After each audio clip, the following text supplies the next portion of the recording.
your girl Zeze back at it again. Y'all know what it is. Today we have a very special event for y'all, okay?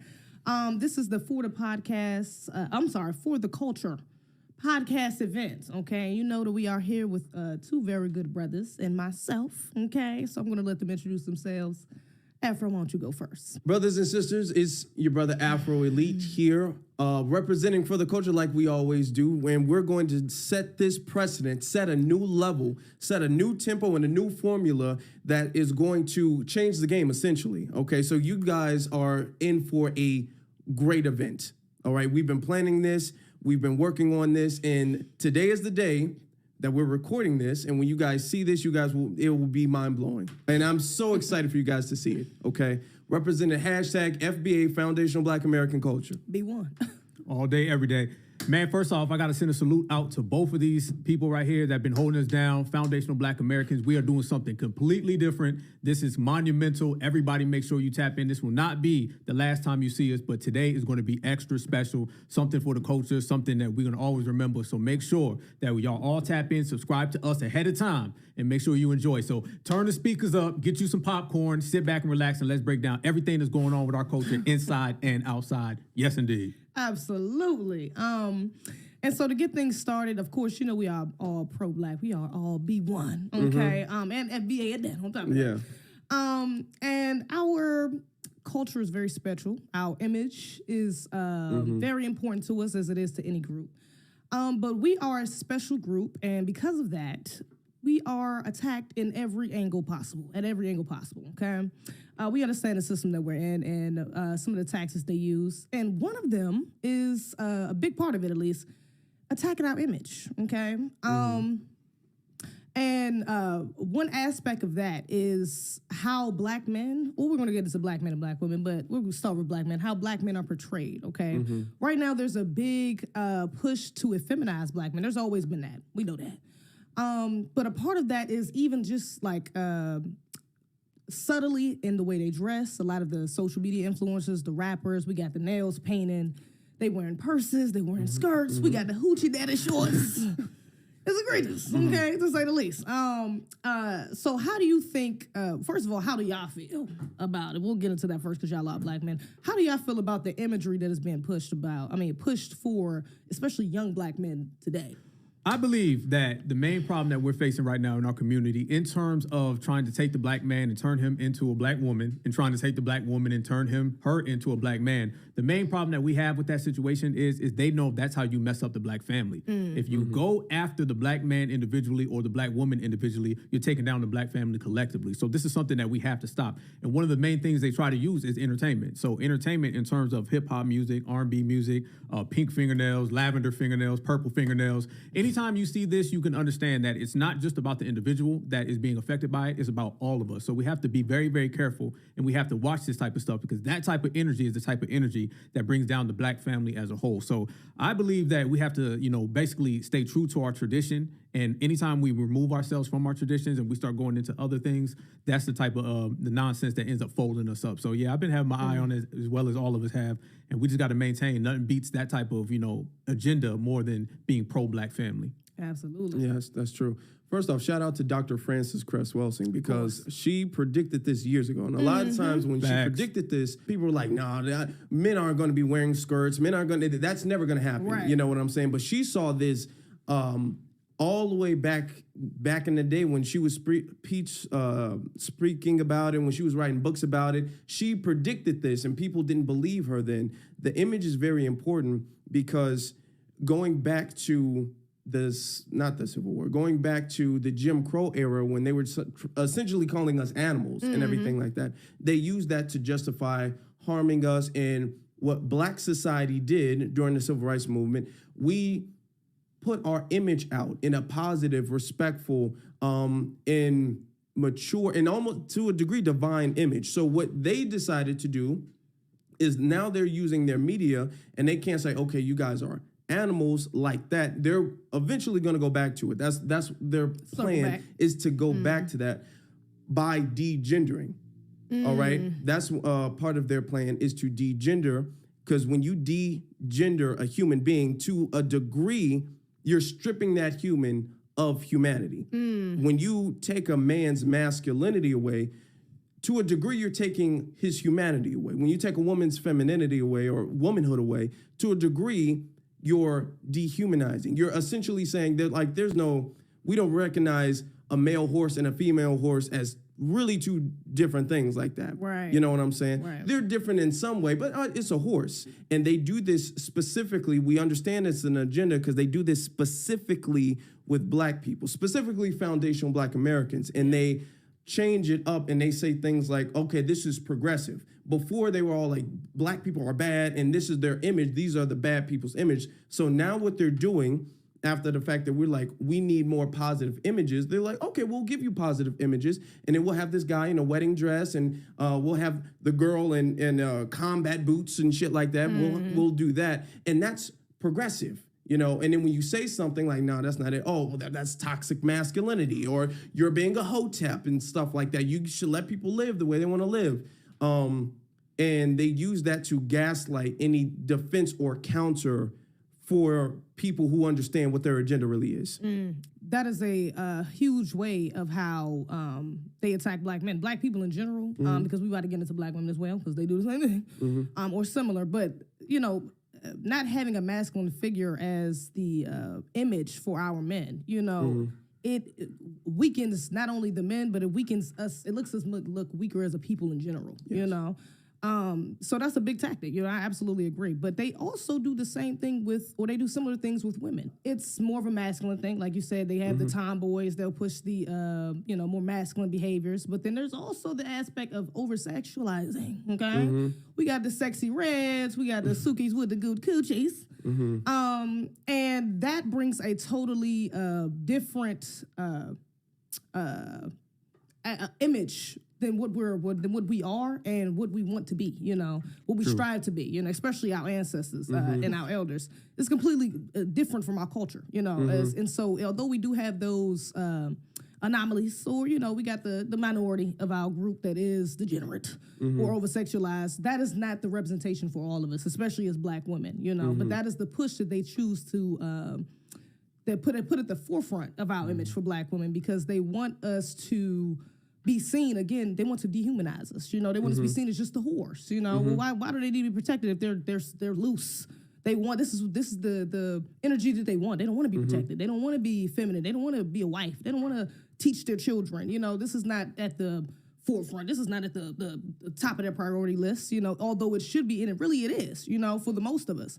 I know a lot of women who are grievously offended by that, who take that, especially that being postered as the image or the representation of them as black women, to high degrees of offense, okay? I know that. And then there are some who, unfortunately, they go out of their way and be like, oh, why is this that big of a deal? You guys are looking too deep into it. Anytime a black woman says, okay, this is wrong, you shouldn't be out here doing this. There's videos of some, and of course they're not the representation, you know, hood rats on tables in restaurants, and then when black women be all like, you shouldn't be acting like that, they get called a pick-me. Right. Oh, why you a pick-me? Why you you just want a man, and it's stuff like this. So it's a lot of the people who do stuff like that, and then there are black women who push against it, but the dominant society elevates the degenerate class. They elevate the Sukihanas. Exactly. They give them these big platforms and these big channels. You know, when the pick-me, quote-unquote, women who push against it, they have a hard time getting their message out. Their message is shadow banned. Their message is taken down in some cases. Yep. I can attest to that. Yes. So anytime you see a black woman standing on what the culture should be and how they should be represented, you see the powers that be silence her and elevate the woman who all like, it don't matter, shake your ass, and you know what I'm saying? So you see that. A lot of women take offense to that, and then some women just like, I don't want to deal with it.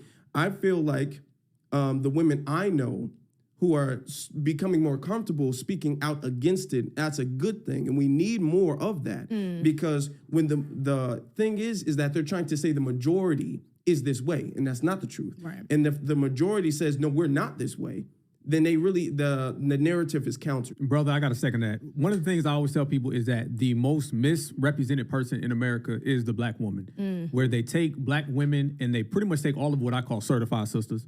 They take our certified sisters and they put them to the back line, and then they bring in all of these hood rats, all of these undesirables. You know, tell me who is the dominant society version of Sukihana? There ain't one. Who's the dominant society version of Sexy Red? There ain't one. And if there was one, the dominant society would shut that down ASAP. But when you start talking about the Lizzos of the world, or you start talking about the Megan Thee Stallions of the world, they're going to get put on the forefront in terms of Saturday Night Live. They're going to get the BET Awards. They're going to get the Grammy Awards. Yeah. The same behavior that the dominant society claims that they cannot stand in real life, okay? The ones they call welfare queen, that's the same one that you give that Grammy to, though, right? So you see the hustle and the agenda that they try to put forth on us, and it's on all of us to, you know, go ahead and fight that agenda. And what I've been blessed with is to be around real certified black women. I have. So I know what it look like, and I know what it don't look like, okay? So when you start talking about our certified sisters, it's on our women to really reject those type of females that get put on the forefront. And it's also on our men to reject all of the, you know, nonsense that they throw at us as well. So it's a collective effort. And I would, you know, ask everybody out there, name me one person from any other community that gets put up, you know, on a high level that talks down or gives bad images of their community, you know, and then look at our community and how that occurs, and then go ahead and dismiss those people. Those people should not be role models. Those people should not be widespread. And we have to really just start with rejecting things. Everyone talks about boycotting, right? Well, we can really start with not just boycotting stores. We can boycott these images of these people that they put in front of us to pollute the brain. Because I always tell people, the young women are watching. The young women are watching. So every time they put Sukihana or, you know, Cardi B, and half these women aren't even foundational black Americans. Really? Yeah, most Read that part. Who's the foundational black American woman in hip hop? There's like 2 of them, and then there's another 30 that are non-FBA. You know, so we see the agenda, you know, in terms of the community. We see the agenda in terms of, you know, in terms of the gender. But it's on us to go ahead and boycott it, and as I always say, reject it. I'd ask you, sister, how's it changed you and the people you've seen around you? Definitely. Well, one, let me say, as far as hip hop goes, I've never really listened to, you know, hip hop is male dominated. You know? So I've never really listened to that many female artists, but now there's literally like, I don't even think I could think of literally even one. The ones that I am thinking of, maybe like a Tierra Whack or like a, it's another sister I'm thinking about, but that's not, like, sexuality is not at the forefront of their brand. Right. They're like, it's literally like none. You know, like that's at a platform that has the same platform as a Cardi B or a Meg Thee Stallion. Like they're nowhere near that, you know, that level. You know what I'm saying? And that is intentional. So a lot of times you got to go back and look at, I got to listen to like Queen Latifah. You and I got to listen to some MC. Like, if I do want to get a little taste of some Left Eye, if I do want to get a little taste of female hip hop, to be honest, because right now you're gonna get the same thing. It's gonna be coochie popping. It's gonna be using niggas, tricking niggas, all time. You know, that's like the main gist of all of their songs, all of their content. You know, so there's really nothing but programming within it. You know, but I have seen the influence affect, especially younger girls. You know, you got the Ice Spice one in particular. Who's an industry plant, if you know, you know. But she has had a huge impact on young girls. You know, I have nieces and nephews as well, but my niece is one of my oldest nieces. She listens to her music all the time, you know, and then I start to see her pick up the mannerisms and, you know, so children are very easily influenced, you know? And so when they see these images and they're propped up and they're getting, she's getting all this attention from the men, she's getting all these stamps from the women as well, then they think that that's the goal to get there, you know? So now it makes my job harder, or my sister's job, the mothers in my family jobs harder to push them to be righteous, you know, because now it doesn't look cool. Now it looks like you're the lame girl, you're coy, you're a prude, you know. That doesn't look like the way to go, especially when you get to that age. My oldest niece is like 11. So she's getting towards the age of boys, you know, understanding, you know, relationships and stuff like that. She goes to a public school. Some of the little girls in there faster, you know. Some of them LGBTQ, you know, that's another thing they push as well. These female influencers, they pushing the lesbianism hard, all right? I mean, even if it's not like straight up lesbianism, it's like something surrounding, like it's still in the realm of it. They kissing girls, you know, they rubbing on each other. They, you know what I'm saying? And it's like, even if they're not, they could have husbands, you know. Cardi B is married, but look at the music video with her and Megan Thee Stallion. You would think that they scissoring in one of their last videos. You know, it's like Like, what? This is not normal behavior. You know, you don't kiss your friends. I don't kiss my girlfriends. That's weird, you know? Yeah, right. But this is something that's being normalized. You know, they're trying to normalize. And so that affects the minds heavily of our children because now they're looking like, oh, well, this is okay. This is normal. This is, so I can date a boy, I can date a girl. I could, you know, I could dress like this and still get all the men I want, still get all the attention I want. Oh, this is okay. And they're not realizing the long-term effects that you... Shout out to Kevin Samuels, you end up buying a dog and dying alone. Okay? Or you gonna end up with a simp. Or you gonna end up with a Negro who's not in a position that you want him to be in, you know, because you're not in a position that a man that you want to be in, you're not it. You know, you're not a wife. You know, you've been programmed to be a whore. But let me say, some of the women I know now that's around my age, they're not even prioritizing, a lot of them aren't prioritizing family. If they do have children, they're not prioritizing teaching their children because they're caught up in the club culture. They're caught up in the whore culture. They're caught up in the, you know, things that don't really, I'm not going to say they don't matter, but aren't a part of what we need for the culture to progress us, especially for our children, you know? So that's a heavy part of the importance of why our image has to be corrected. You know, it has to be, we need a divine feminine image, you know, just as well as we need a divine masculine, you know? And then that kind of pours into dating, you know, because now we got, again, like I said, women I know, they're not prioritized. You got women out here who think like men, not to say that men shouldn't have discipline. But they're like, you know, I could just F him and leave, you know, I can have him get some money and be out. Or we could just, we can have an exchange. I give him sex, he give me money, we good, you know, and they don't even realize that the basis of that's prostitution, you know. But have you seen that? Have y'all seen that as far as, aren't you married? Yeah. Okay. Have you, how long you been married? Oh, 2 years. 2 years? Yeah. So you ain't been out the game that long. No, fresh out the game. Okay. Fresh out. You ain't been out the game that long. How has y'all experience been as far as dating? Have y'all seen that seep into your dating lives? Well, I tell people all the time, the best thing is for a lot of people to get the hell out the game. You know what I mean? And this is what you're seeing. A lot of people now say, man, I'm glad I'm out. This game is egregious. It ain't what it was when our parents grew up, or our brothers, or our cousins, or our sisters. So it's been hell for a lot of people, and you know, a lot of folks who either don't prioritize it, or the people who do prioritize it, they get their stuff and then they leave.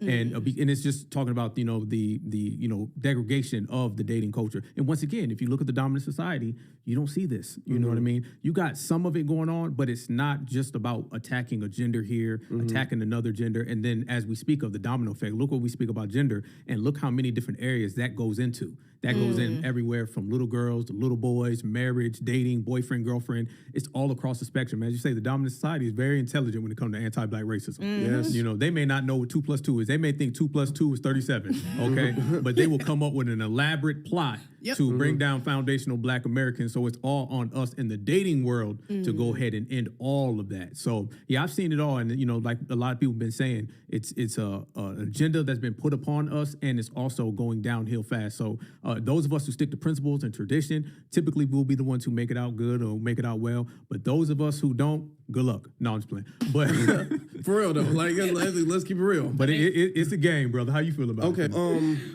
I just want to second the point you said. As far as the dominant society, first off, there's all this infighting. I wanted to say that right now. All this infighting, all this disagreement. The only thing that they agree is that they hate black people. Yep. That's the only thing. Ukraine, Russia, they sitting up there blowing each other up. They still racist to black people. So that's the thing that they all agree on. So that's the thing that they sit down and discuss how to break stuff up. And now I'm glad that you brought that point up, because it has been especially difficult for me because of what I do and what I talk about, and my level of, I would say, even though I don't like using this word, like level of consciousness or awareness, it kind of is off-putting to a lot of people, you know what I'm saying, who's not really on this type of frequency. And now you have like different podcasts and stuff out that, once again, the dominant society really does promote, like the Fresh and Fits and stuff like that. The millions of subscribers, they're in there. All women are whores and all that stuff, and you should never get married under any circumstances. Then exactly. Then you got Cynthia G. Be like, black men are terrible, date white men. So and the dominant society gives them millions of subscribers, millions of views, millions of this. They mess all of our channels up. We get videos taken down, copyright strikes for nothing. Right. You know, people don't see the channels, don't get the notifications.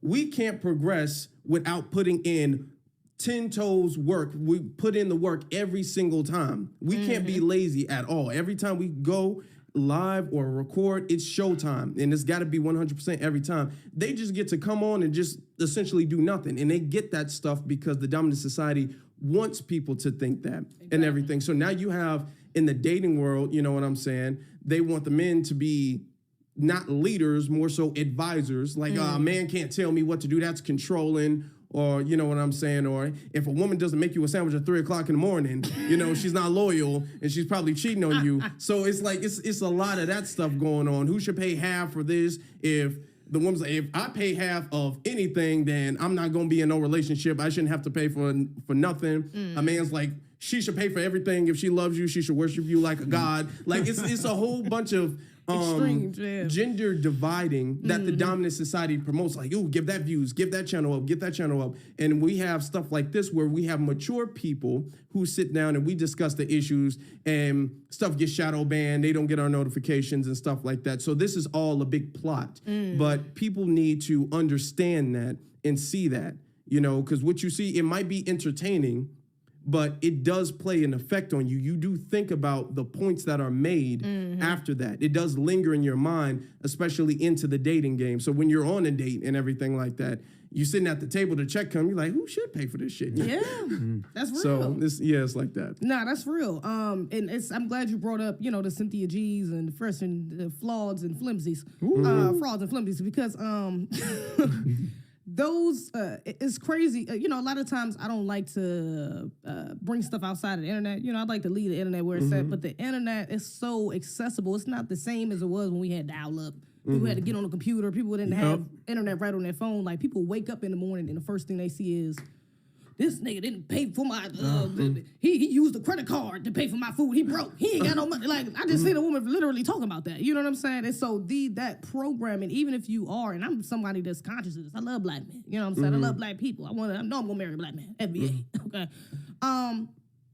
And I realize, and I know the lies and misinformation that spreads, but even me hearing that sometimes, I slip up. I'll be like, yeah, you know, women do be tripping. I be thinking like, you know what, most of the women in my life don't be doing that. You know, most of the black men in my life, they really don't be doing that, though. You know, most of the black men I've encountered don't do things like that, you know, but on the internet it's so emphasized. You know, you don't realize that all of this doesn't really reflect reality. It reflects a small portion of it, you know, but so many of us are being programmed to think like, oh no, you need to get a passport and leave the country. You know, you need to go get you a white man, a white zaddy, because he's going to do you better, you know. And that is seriously affecting the way a lot of us view, like you said, marriage. A lot of us view dating. A lot of us view each other, you know, how we interact with each other. Shit gets weird, you know, the check comes, like you said, and we don't know who's going to pay for it, because how does she think, you know? Maybe she's a feminist, and she's offended by you paying the bill. Sir, I got it. What do you mean? You didn't even ask, you know? So that really, it turns the tables on what we're supposed to be doing as black people. Also a part of that, you know, although social media, internet is a big part of that as well. Our diets, the way we eat, the way we in tune with God, you know, things of that nature. All of that affects how we interact with each other, how we see each other, how we want to be with each other as well.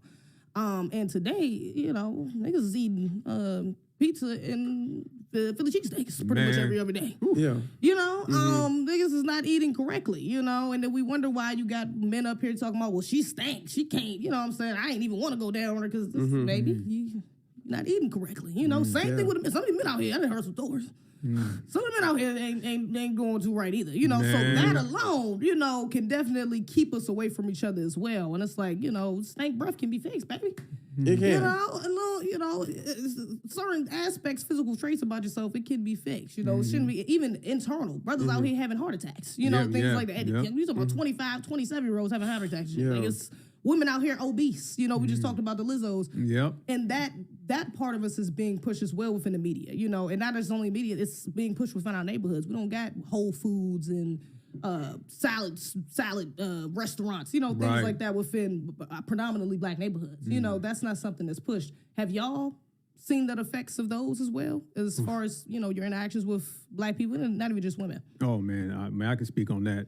The average, you know, person that they put on television is living an unhealthy lifestyle. We all know health is wealth. And that's why I'm loving everybody saying that nowadays. That's catching on. We got to take terms and we got to continue to push them forward, okay? We got to get rid of old terms and put in new ones. But, you know, when they feed us the fast food, they feed us the local corner store, we got to remember who's selling us this stuff. You know, it's either the dominant society and these multi-billion-dollar corporations, or it's these local, what we call muck stores. And they're owned by people who are non-FBA, non-black. They come over here, they get grants, and they sell us poison in our neighborhoods, from liquor all the way to the candy bar. So we all understand that. So we got to focus on our health in terms of how we eat. But it's a mentality, though. It's a mentality. You know what I'm saying? When you know better, you do better. So we got to focus more so on the way we eat, the way we think, exercising. Because if you don't take care of yourself physically, you ain't gonna be here to take care of nothing, all right? So we have to understand that in order to be pro-black, you gotta be pro-self if you're black, okay? And if you're pro-self, then you gotta take care of yourself, right? All right, so this is something that we've learned because we've all seen the diabetes, the heart attacks.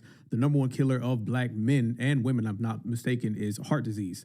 And a lot of that goes back to the food that we eat. So there's so many people out there right now, you can look, you can learn, that are out there teaching us how to eat right, exercise well, mentally, physically, spiritually, mind, body, and soul, the whole pantheon. So we got to learn from that type of stuff and just work on yourself. Be the best you. And that starts with taking care of your inside. If you take care of your inside, you take care of your outside, you take care of your top, you take care of your bottom, vice versa. So that's what we got to really focus on. I know in Chicago, brother, because I'm from Ohio. And they live off fast food, every corner store, family. Yeah, they everywhere. Yeah. That's actually going into our culture as far as the health and all that stuff. I mean, as far as foundational Black Americans are concerned, I'm pretty sure we can all recall a grandma or a auntie or something like that. You get sick, you ain't taking no medicine, no medication. She pulling out some oils in the cabinet and she crushing up some berries and you taking some garlic or something like that. That and you would feel so much better immediately, such much faster, no side effects and everything like that. Nowadays, all of the medication got more side effects than it was supposed to heal you. So, you know, that's a part of our culture that they've been trying to strip away from, the whole home cooked meal shit. You don't even really see that. The whole, even sitting down at the table as a family and eating food, you don't even see that. People take their food to their room. You know what I'm saying? And eat their room. I do that sometimes. You know, that happens. It happens. And you don't expect Thanksgiving dinner every night, but I'm saying that's a part of our culture that we really do have to get back to. That's true. I remember I was like 16 years old, and I was talking to my dad. I was like, I don't know why I feel so sleepy all the time. I'm just, I'm really tired a lot. And he was like, that's because you don't drink enough water. And I said, no, I drink water. He's like, no, you drink water when you're thirsty. You need to drink water all throughout the day. Even when you're not thirsty, you still need to drink water. And when I started drinking more water, even when I wasn't thirsty, it started to change my energy level. It started to change my mood. Even my skin became more clear. I started to be able to think faster, remember things easier, and that's just by drinking more water. We have a society now where they promoting drinking lean and multicolor Mountain Dew and shit like that. You don't know what is in these drinks. We don't even have enough good water to drink, you know, and let alone all the processed foods, all the candy and all that stuff, which in moderation is not going to kill you. But the thing is that the health needs to be the priority. Now, when people are eating healthy, people call that a diet, eating healthy. When that needs to be the standard, and then you know, take a break, get some cake or whatever the case is. But now it's junk food and then taking a break to eat something healthy, and it needs to be the other way around completely. I want to circle back to that right quick because you made me think of two things.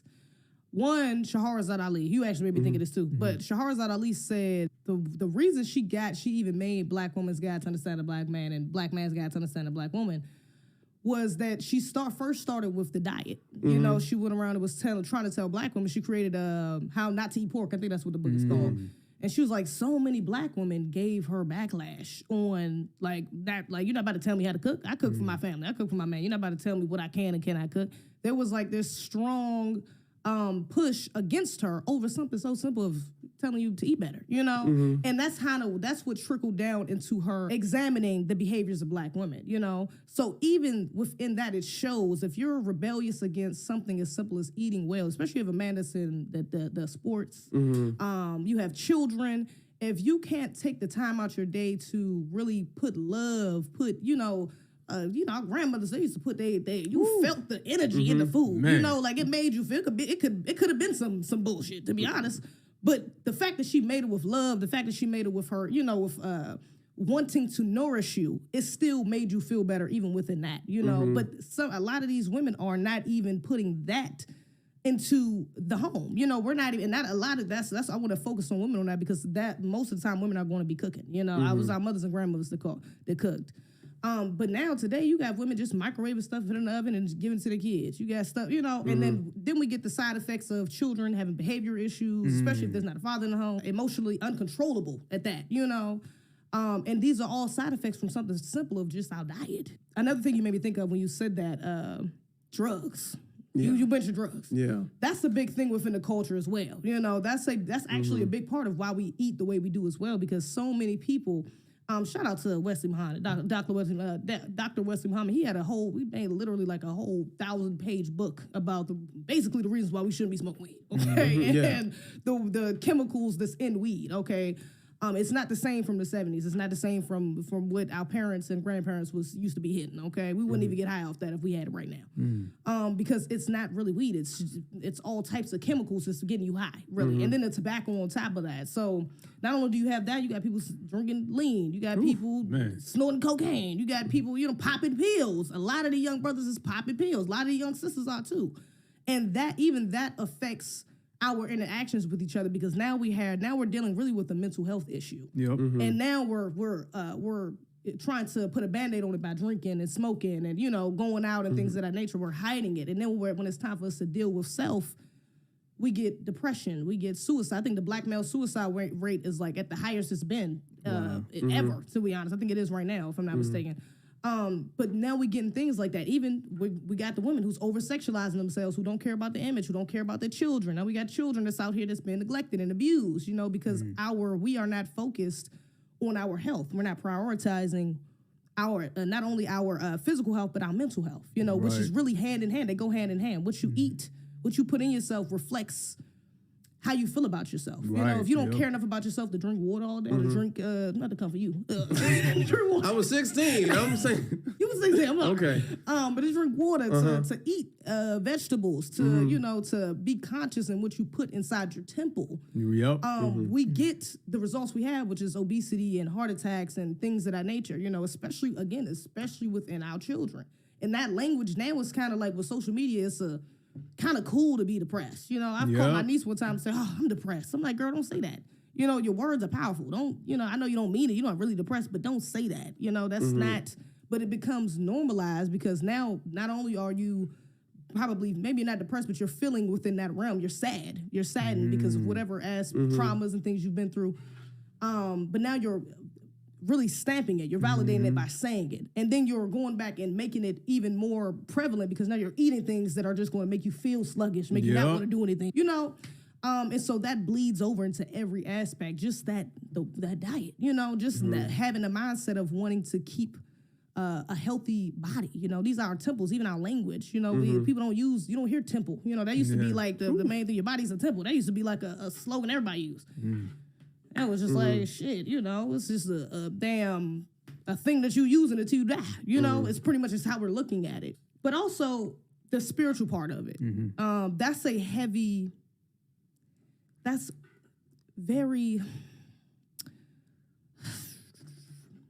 it's a very important reason why our people are having so many issues today. Of course, we got system white supremacy, of course. And this is actually a part of system white supremacy, because white supremacy is not just a physical thing. It's not just media and food, and it's a spiritual warfare as well. They don't want us to be connected to God. They don't want us to know that we are gods, okay? And so you see that as well. That's also part of the reason why people don't prioritize their health and our image, because we don't know how powerful we are. And that's because we're not connected to the highest power, know? There's a lot of young brothers, don't get me wrong, there's a lot of young brothers and sisters that's especially on the internet now, TikTok, that have like spiritual pages, and they talk about, they got 10 full bonnets on, or 10 full kufis. And even if they don't, they're just talking righteously, and they're connected, they're speaking spirituality, talking about herbs and ways of healing and things of that nature. But there's a big portion, especially of the youngins, that are really, they don't even know how to pray. They don't know how to meditate. They don't understand what talking to God is, what reflection is, what, what having that internal peace, knowing that there's somebody, that there's a higher power to answer to, and that creates all sorts of problems. Because now we're talking about these kids ain't even got no morals now. They don't even understand how important it is, like, to not want to kill each other, to not want to speak down on each other, to not want to, things of that nature. So have y'all seen that in a lack of spirituality, like within our people? How have you seen those effects play out? This goes back to restoring the culture back to what it was, because we did not always used to be like this. This is a recent problem, okay? A problem that's been engineered and set up to be this way. But our people have never, even during slavery, our people were never disconnected with God. That's actually what got us through a lot of that, is God and family and everything. And then together we was like, okay, we got that. Everything else, we'll figure it out. You know what I'm saying? But that's the foundation, and that's what led us out of slavery, because we fought ourselves out of slavery. We are the ones who freed ourselves, really. That's what led us out of that. Jim Crow, we survived all of that stuff because of that. Yeah. Now, with the disconnection when it comes to God and when it comes to any, like, essentially life itself. And that goes back to what I was saying about dehumanization. You have people walking around like nothing matters. Yeah. People walking around, I live, I die. And when you have that mentality, it will cause you to do more reckless things, not just to yourself, to other people as well, too. Because, like, what matters at this point? My life doesn't matter. My health doesn't matter. So if my life and my health don't matter, I know, like, hell, his life and his health ain't gonna matter. You know what I'm saying? There's no morality. There's no consciousness. The consciousness has been decreased and suppressed to the point where people are walking around essentially living zombies. They're walking around with no purpose in life. When you have that stuff, you have a sense of purpose in life. That's what all of our ancestors and all of our master teachers have used to guide them, to help them figure out their purpose. I believe everybody has one. Most people don't figure it out until it's too late. But they did. And they were able to capitalize off of what their divine purpose was, why they were sent here, why they were here on this planet. And they were able to live that out. But now you have people who are like, your life doesn't matter. You have no purpose. You just live every day surviving for the next day, instead of trying to strive for your purpose, which has never been our culture. And it's been engineered by the dominant society to be that way. Absolutely, yeah. First off, I got to take my glass off of this one. Break it down. So if ever be broken. All right, first off, I got to piggyback what you said, brother. You make a point. We are naturally spiritual people. We're just naturally spiritual people. I mean, look at the words we use, right? When we say frequency, we mean something different. White folks mean like frequency, like the television, right? Radio. Yeah, radio. We say vibe, they literally mean like vibration. You know what I mean? They don't really get it. Their terminology and their usage and definitions of these words are completely opposite from ours. We are naturally spiritual people by being the original people, the creators, the originators. All of that comes along with it. Heavy is the head that wears the crown, right? Dr. Kabahai Watha, he says that spirituality is unseen science, and science is seen spirituality, right? So if you put it all together, it all works. And I love the way you phrase the question, because it all ties into our previous questions and our previous statements about food, about misgendering people. All of these things are to distort our vision and our viewpoint on spirituality. We used to be able to see it more clear. And I'm not just talking about going to church, okay? I'm not just talking about going to church every Sunday in Bible study, because spirituality is beyond that. A lot of people are more spiritual than they are religious. That's true. Black people are, right? So they use religion against us, but they can never really use our spirituality. Spirituality is to work for us, and religion has been meant to work against us. But they've used all of these other mechanisms and devices so they could actually distort our view. So we have a distorted viewpoint of not only who we are, but on where we're going. Like you were saying, Brother Afro, where now people think, well, my life don't mean nothing. His life, her life, their life, nobody means nothing, because you don't have that spiritual connection where you actually dig into the divine. I will say that we are on a path now where brothers and sisters are trying to tap back into that. And that's where all of us and everybody listening, everybody watching, make sure y'all subscribe. Make sure y'all smash that like button. Big time. All the way. So all of us together collectively as one, I think we can move it back and, take that distorted vision and clear it out to where we really see things for truly what they are. And that is us not only being spiritual, but like they say, mind, body, and soul, mentally, physically, spiritually. 2 out of 3 ain't going to work. We're going to have all 3. And if we get all 3, man, we'll get it done. Absolutely. Yeah. That's a fact, Right. And I want to say too, is specifically when it comes to black men in particular. You know, y'all are the heads, y'all the leaders, y'all are the protectors. Okay. When the saying goes, children are led by the woman is led by man is led by God. Okay. So if the man is not led by God, who is he being led by? You know, what is his guidance? Where's the moral compass? You know, how do we know you could be leading us straight to hell? Okay, still leading us. All right, but if you're not committed to or submitting to a higher power, if you don't know that there's a righteousness, you know, ahead of you that you always need to look forward to and look to have motivation for, to do the right thing and to protect your family.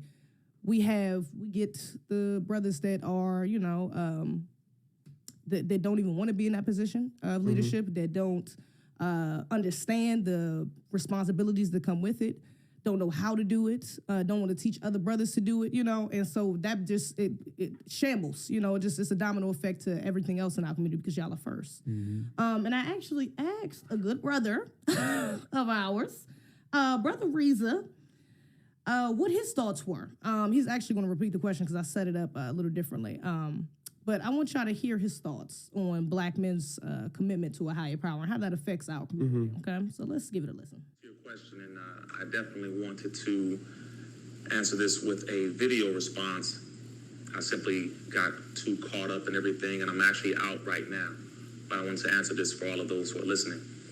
The question that I was sent was, how does the lack of commitment to a higher power affect the leadership and overall impact black men have on our families and community? You give power to what you submit to, and you also receive power to what you submit to. One major problem is when we refuse to submit to a higher power, whatever we wish to call it, the Most High, Allah, God, Jah, whatever it is, we have no choice but to submit to something lesser than. So we tend to submit to an ego. We tend to submit to some other desire, whatever it is that we feel will suffice. But those who submit to a higher power seem to have an endless supply of mental, spiritual, emotional, and even sometimes physical stamina. When we die, then our motive dies with us, the movement dies with us. But if we submit to a higher power, the movement will never die. So we have to tap into that unlimited source of energy, unlimited source of inspiration, direction, and movement in order for us to be truly successful as men. That is how this goes. All of our leadership who did that were more successful than those who submitted to ego, who submitted to, oh, it's just me, y'all follow me. So as black men in our community, we have to make sure that, again, whether if we choose to go into a building, a spiritual building, a mosque, a church, or what have you, that's one thing. But choosing to submit to that higher power is something that should be non-negotiable if we want to be as successful as possible. It's easy to submit to an ego, but it's hard to submit to God. Our lack of discipline is our problem, and our lack of discipline will be our downfall. That man. Fire. You think he wrote it down, but I bet you it came straight off the dome. It was off the top, for sure. It had to be. What's your reaction to that? Okay, well, I'm going to say this. I fully agree, okay? And that's the thing about essentially purpose is what I was saying before. I feel like what he said had a lot to do with the fact that if you don't have any higher power to submit to, then you're just kind of like, life is life. You know, everything is about me and my happiness. Nobody else's matters, or whatever the case is. Or you can go through hardship, because we will all go through hardship, but you will go through hardship and you'll get knocked down and you won't be able to get back up. You know, one of the things that keep people going is the fact that a lot of people believe that God is not going to give you anything more than what you can handle. If you don't have that foundation to believe that, okay, this is my purpose, like for instance, what I do, times get tough. Times do get tough. But I believe that this is my God-given purpose for this world. You know what I'm saying? So this is what I'm here to do. So I'm like, okay, God wouldn't give me this purpose if I couldn't do this. So I can do this. I'm going to have to get over this hump somehow. You know what I'm saying? If I don't have that foundation, another version of me might have quit years ago. You know what I'm saying? And that's what he's saying, the stamina, the spiritual stamina when it comes to withstanding hardship. A lot of people base that off of, their divine purpose or belief in higher power, belief in God or something like that. Yeah. And believing that God is eventually going to give me the ability to go through. Now he's going to fix everything, but he's going to give me the ability to climb over this hump or through this hurdle or through this obstacle to some degree like that. So I really resonate when he said the stamina of it all. Yeah. Absolutely, yeah. I'm glad he brought that point up too, especially in the discipline point, which I'll get back to. But what about you, Al? Ooh, first off, salute to our good brother for that one. Yeah. Purifier, salute to everybody, Nation, to Islam, Minister Louis Farrakhan, everybody, all of the above. Much love and respect. Great imagery for Black men. Nation. Woo, I tell you. Definitely. That's true. We can start right there, everybody. Yeah. Absolutely. I resonate with what he was saying as well as what you said, Brother Afro, because what we often, we got to understand is that we were already winners when we got here. Yeah. All right. The hard part about being a foundational Black American or being Black in general is really already over. Because we ain't going back in no damn chains, all right? That's for sure. That ain't happening, right? So right now, it's all about kicking up dust and, getting our reciprocity and, coming back forward. But we are walking miracles. We're not supposed to be here. It's against all odds. They say the rose that grew from concrete. I said we the whole damn rose garden that grew from concrete. Okay. Our whole living existence is about winning. Because if we were people who took L's, there would be none of us, all right? We'd have been gone forever. So even people who had hardships in the past that didn't make it to now, they gave us the football so we can punch in that last-minute touchdown. So everybody serves a purpose, and it's about tapping into that purpose and understanding that we are walking miracles. We have defeated all odds, and we're only getting better and stronger all the time. I always say we don't walk with our head down. We walk with our head to the sky. We center everything in our excellence, and that excellence comes from having that divine spirit that is in all of us, and it also connects all of us as well. So it's not just the spirit, that's in you as an individual. It's also about that reflection. Your mother, your grandmother, and mine could all sit right here. It could not be us. And they could sit here, have a conversation, and they would all talk like sisters. All right. So it shows you that there's something deeper that we can all tap into. And when you foundational Black American, what you tap into is excellence, but it all starts with that spirit. So I absolutely, positively agree with what our good brother said. And it's all on us to just keep it going. Yeah. And that's what I'm like. I'm glad he brought up stamina, and discipline, because that is the foundation to any successful group. Exactly. It's having the stamina to go longevity. It's a long-term thing. It's not going to be done. It took us 400 years to get here. It's might take another 400 to get back. You know what I'm saying? Right. So we have to have a spiritual stamina, and we have to have discipline, and especially as Black men, as y'all being the leaders, you have to set the tone. You got to set the example. If you're undisciplined, which it's a lot of brothers that are, younger brothers at that, and that ties back into mental health and things of that nature. But definitely, as far as a spiritual aspect is, if you don't have the consistency to make sure that you're talking to your whatever higher power you believe in. You're talking to a God. You're reminding yourself of who you are. You're reminding yourself of you're not just this physical world. This is more than this. You know what I'm saying? This is, again, it's a spiritual warfare. We get some of the results that we have now, which is some of the brothers who can't even find their purpose. I'm glad that you said that that this is a God-given purpose. There's so many brothers, they won't even stay consistent or be disciplined enough to find their purpose. Yeah.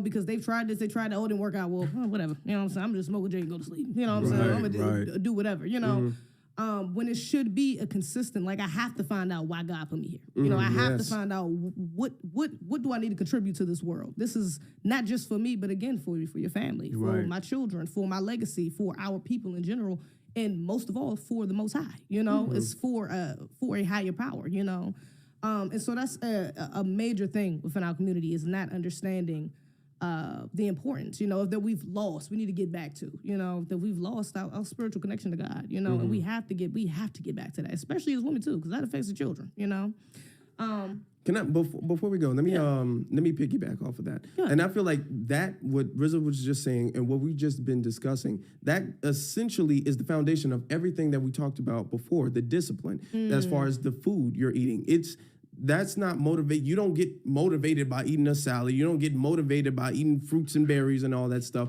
But that's the discipline in that. When you see, I could eat this broccoli, or I can, sit up there and eat these French fries or whatever, and you decide, you have the discipline. My father told me discipline is essentially the will to do something and the will not to do something. That's essentially what discipline is. Yeah. The ability to control yourself. when you have that, when you have the discipline, you will be eating healthier. You will be drinking more, exercising more. When you have that guidance, that will essentially change your relationship, because now we got a lot of people in relationships like, you know what, I like her. Let's get together. And instead of having, we're both on a mission, we both have the same frequency. So we're going to be together and make something work. You know what I'm saying? And we'll like each other along the way. You know what I'm saying? Because that's why a lot of people split up. Like, yeah, I don't like him no more. I don't like her no more. Yeah, it's about me, so I'm leaving. You know what I'm saying? Yeah. But when you have a mission, now, like our culture has, always been, well, we're going through hard times, but we own this mission together to the end. You know what I'm saying? That's that spirituality. That's that grounded discipline that we used to have, that we need to get back to. No, that's a fact. Yeah, that's a fact. And especially with dating, even in the church, a lot of black men aren't in the church no more. It's that's kind of a thing now. A lot of black men are leaving the church or have left the church. And now it's just filled with a lot of single mothers and children, know? So now you got single mothers making the reverend a fake husband, or Jesus, their husband, and a daddy. And it's like, that's not, they need a physical, you need the men in the church, A big part of my consciousness is for my father. My father's a part of the Nation of Islam. One of the main reasons why I was able to see, like, one of the first times I went viral was the whole Malik Yoba trans thing. One of the reasons why I knew immediately that was wrong, it was egregious, was because of my foundation from the Nation. It was already put in me as a child, that certain things were immoral, certain things were to go against you, it wasn't in your best interest, and that being one of them. Understanding the anti-sexual, to Dr. Nellie Fuller Jr., understanding anti-sexual behavior, is really an agenda to depopulate us, to, again, effeminate, to feminize men, to, cause confusion in general. And so that alone, just having your father, a man in your life that is spiritually grounded, can change so many different aspects within the family, because if you're a Muslim, more than likely, even if you don't marry a Muslim woman, your woman is probably going to either become a Muslim at some point, or she's going to follow along. In order to be with you, she's going to have to follow along at least the moral compass of Islam. You're going to have to be in that realm. You're not going to be out here eating pork and your husband's a Muslim. He's not going to even want pork in the house. And more than likely that's going to go on to your children. He's going to want his children to go to the mosque. He's going to want his children to probably go to a Muslim school and things of that nature. So all of that affects the entire family and the community in general when we don't have our men grounded. It's important. Y'all are gods. Okay, we gotta know that. Okay. So that brings me to religion has always really been a part of our culture. Spirituality has always been a part of our culture. But that makes me think about, that bleeds into politics as well. Because us being religious, let's just be real, that kind of bleeds into conservatism. Yep. A lot of us, because of our spirituality or our natural beliefs within our culture, we tend to lean to be more conservative. But then you also got the other side of that. Okay, well, we're not too conservative because you have things like, when you think of conservatives, you think Republican, and a lot of them, especially the white supremacists on that side, even the black-skinned white supremacists, even though they might make some points that we agree with, they also tend to have extremes that we completely don't, because these same people might say, no, no LGBT in schools, no, propaganda like that for Candace children. Owens, she's all for that type of stuff, but then she'll turn around and act like, white supremacy doesn't exist. Yep. Okay? That's true. That's not really a part of our culture. As a black person in America, you don't have a choice but to recognize this as white supremacy. Even the most ignorant Negro knows, like, if they're really being honest with themselves, a non-black person has privilege over you in any aspect. Yep. You can at least think that, seriously, because you don't really have a choice. It's so blatant in our face. We are the minority, quote unquote, in this country. True. And so you don't really have a choice but to see it in some way, shape, or how. Even if you grew up in a majority black neighborhood, you're still going to see it. Right. True. And so I want to know your thoughts on that, how black people, how we ride the line of conservatism, within our family and within politics as well. That's a slippery slope, because like you said, somebody will say something and 9 times out of 10, we might agree with some of their political stances, but their social stances be coming from, left field. I always tell people, anybody who's, used to the Black Alpha Network, in between me cussing out white supremacists, I slide in little parts about he made some points now. And we got this thing where where somebody will make 3 points and then we'll forget the other, 97 things they said that were anti-black, right? So we got to kind of play the middle a lot of times. Being in politics as a foundational Black American is a very slippery slope, and you have to be very on key and, on point with everything you see, because this game is not meant to serve us politically, but yet we have to use it to empower ourselves, right?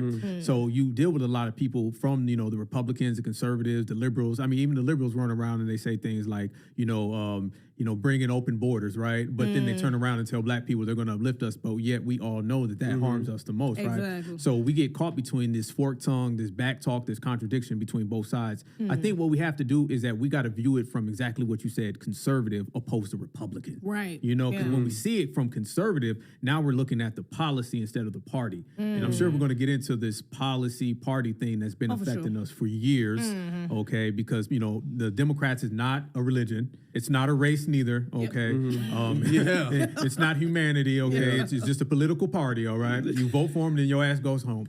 But in between, like the gun rights and, who can use bathrooms with kids and all those things, there's a lot of things that the people we vote for do not agree with us, but yet the people we may agree with in terms of that, they may say the most anti-Black things out there. So I think we just got to navigate it and break it down literally to the morsel and find out who's really speaking a complete pro-FBA stance and not just 2 or 3 things that we agree with on Sunday afternoon at 6. Yeah, good point.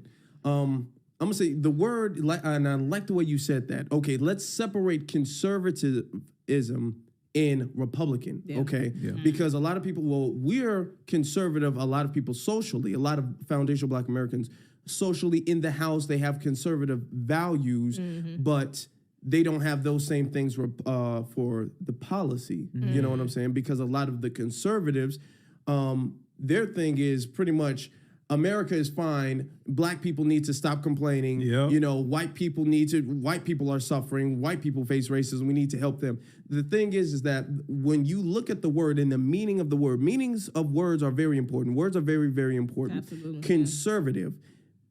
What are you trying to conserve? You know what I'm saying? When you look at us as foundational Black Americans and we say, we're conservative, we are trying to conserve a family value system, a system of, a neighborhood raising a child, where a child can go out and you have Mrs. Smith over here, you have Mr. Williams over here, and he's looking out. You know what I'm saying? We're trying to conserve that. We're trying to conserve a in-house marriage value, raising the kids value, kids going to school, becoming successful. That's what we're trying to conserve.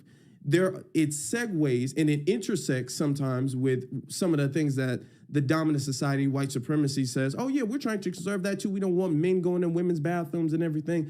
But what they're really trying to conserve is white dominance over Black people. You know what I'm saying? Right. So that's where we separate. Right. We're not trying to say everything needs to stay the same. We have always understood that even though this value system, our communities, culture, we want to conserve that, but there is things in society we need to change. A lot of times with politicians, they say things that we agree with as far as the culture of conservatism, and then they'll say things like, well, he shouldn't have ran away from the police, or he wouldn't have got shot. Or they'll say things like that. Oh, racism don't matter, or why don't you guys pull your pants up? That's what they'll say, because what they're trying to conserve is white dominance and white subjugation over Black people. Yeah, that's a fact. And that's a part of the reason why so many Black people stay on the Democratic plantation. Okay?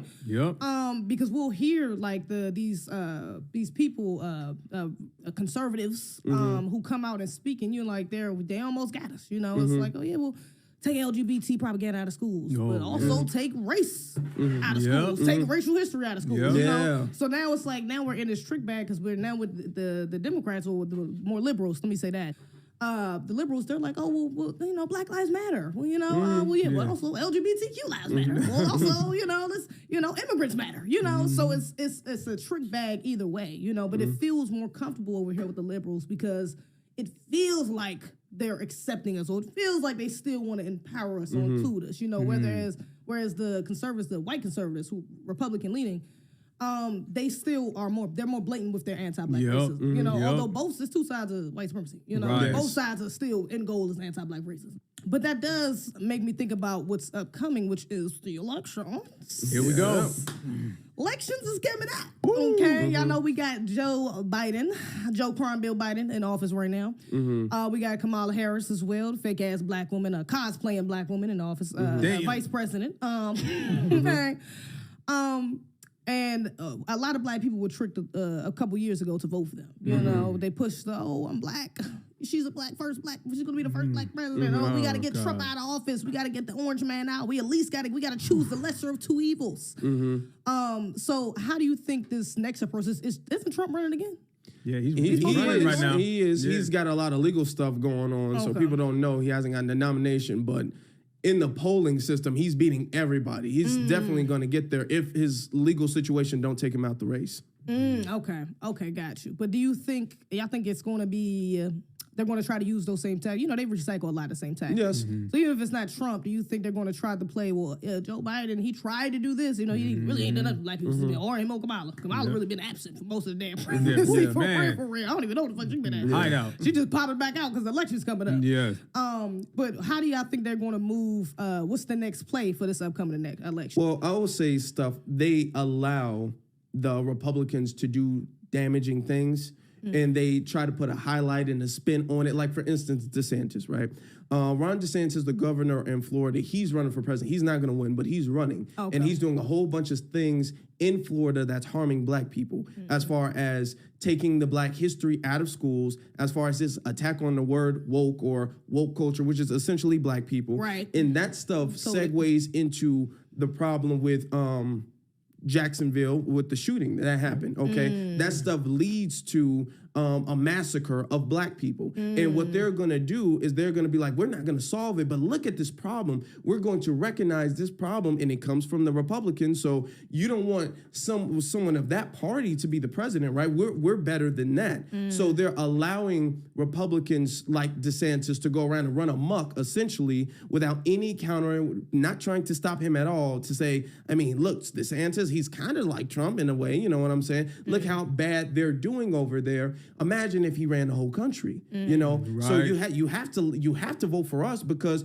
if you let him in, then you have to let them in. It'll be a disaster. We're better than nothing. Right. You know what I'm saying? So that's a lot of what they're doing is, you know, essentially letting that, like in Chicago, they're blaming a lot of the immigrants that the Democrats are letting come over here, you know, as far as the governor, the mayor, the president, all of them are allowing them to come over here and invade Chicago. But they're look at the Republican governor, Greg Abbott, sending them over here. We're in this situation because of Greg Abbott. It's not us, it's Greg. He's the Republican. They're so bad, right? That's what they're trying to do. They're flipping everything to be like, man, the Republicans are stopping all of the progression in the world. We got to vote them out. Brother, you made a good point. I love the way you phrase that, because that's what they always do. They always hit us with the what if, or the imaginary thing that might happen if we don't, the doom and gloom. Yeah, if you don't do this, and this is going to happen to black people. Yeah. And 9 times out of 10, like you said, brother, the people who are telling us that are the people doing the harm, right?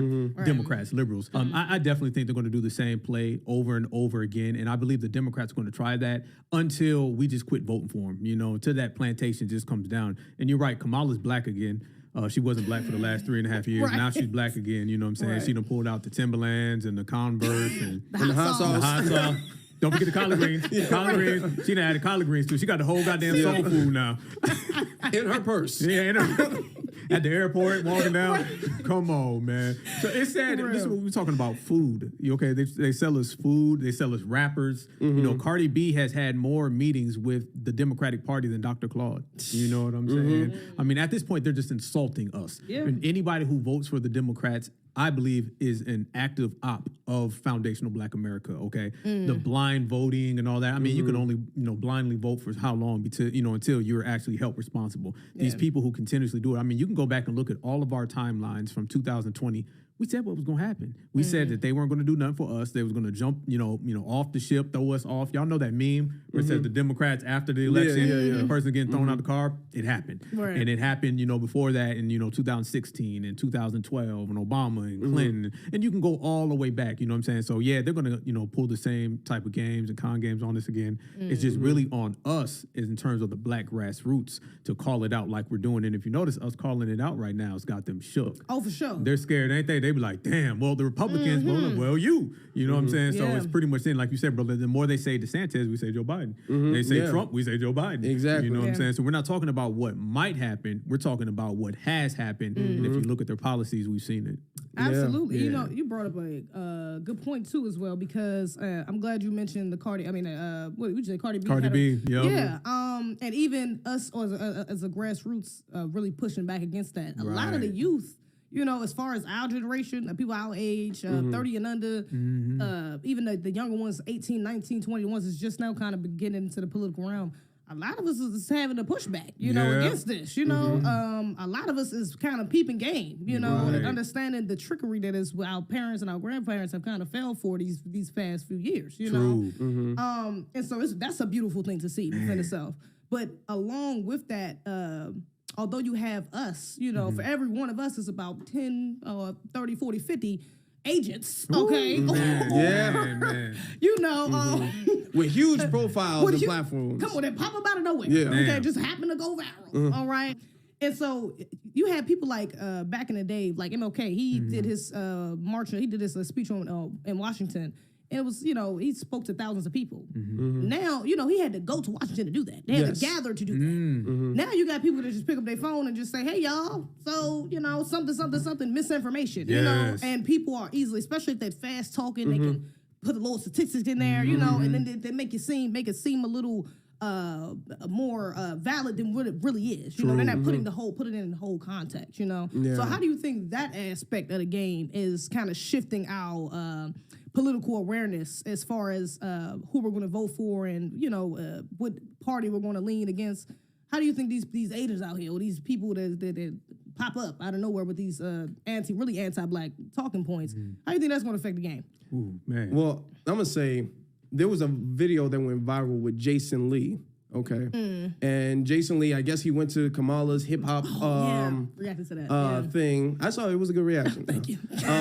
He went to Kamala's hip hop thing, and people was dragging Kamala justifiably because they were like, okay, first off, you're not FBA. This is not your culture. Okay, so you hosting a party, you're lame as hell. You black not even half the time. So people was roasting Kamala, and he got offended, and he was all like, man, you niggas don't understand Kamala's doing this, and y'all hate her because she's black. And people started getting on Jason's case. Like, first off, don't insult us because we don't like somebody. Right. Roland Martin does that too. Don't insult us because we didn't vote. Don't sit up there and call us stupid. Don't sit up there and say we don't understand how politics work. Don't say you guys are being helped. You guys just don't see how you guys are being helped. We've done so much stuff. We just haven't communicated to you guys how much stuff we've done. You know, you see them getting checks.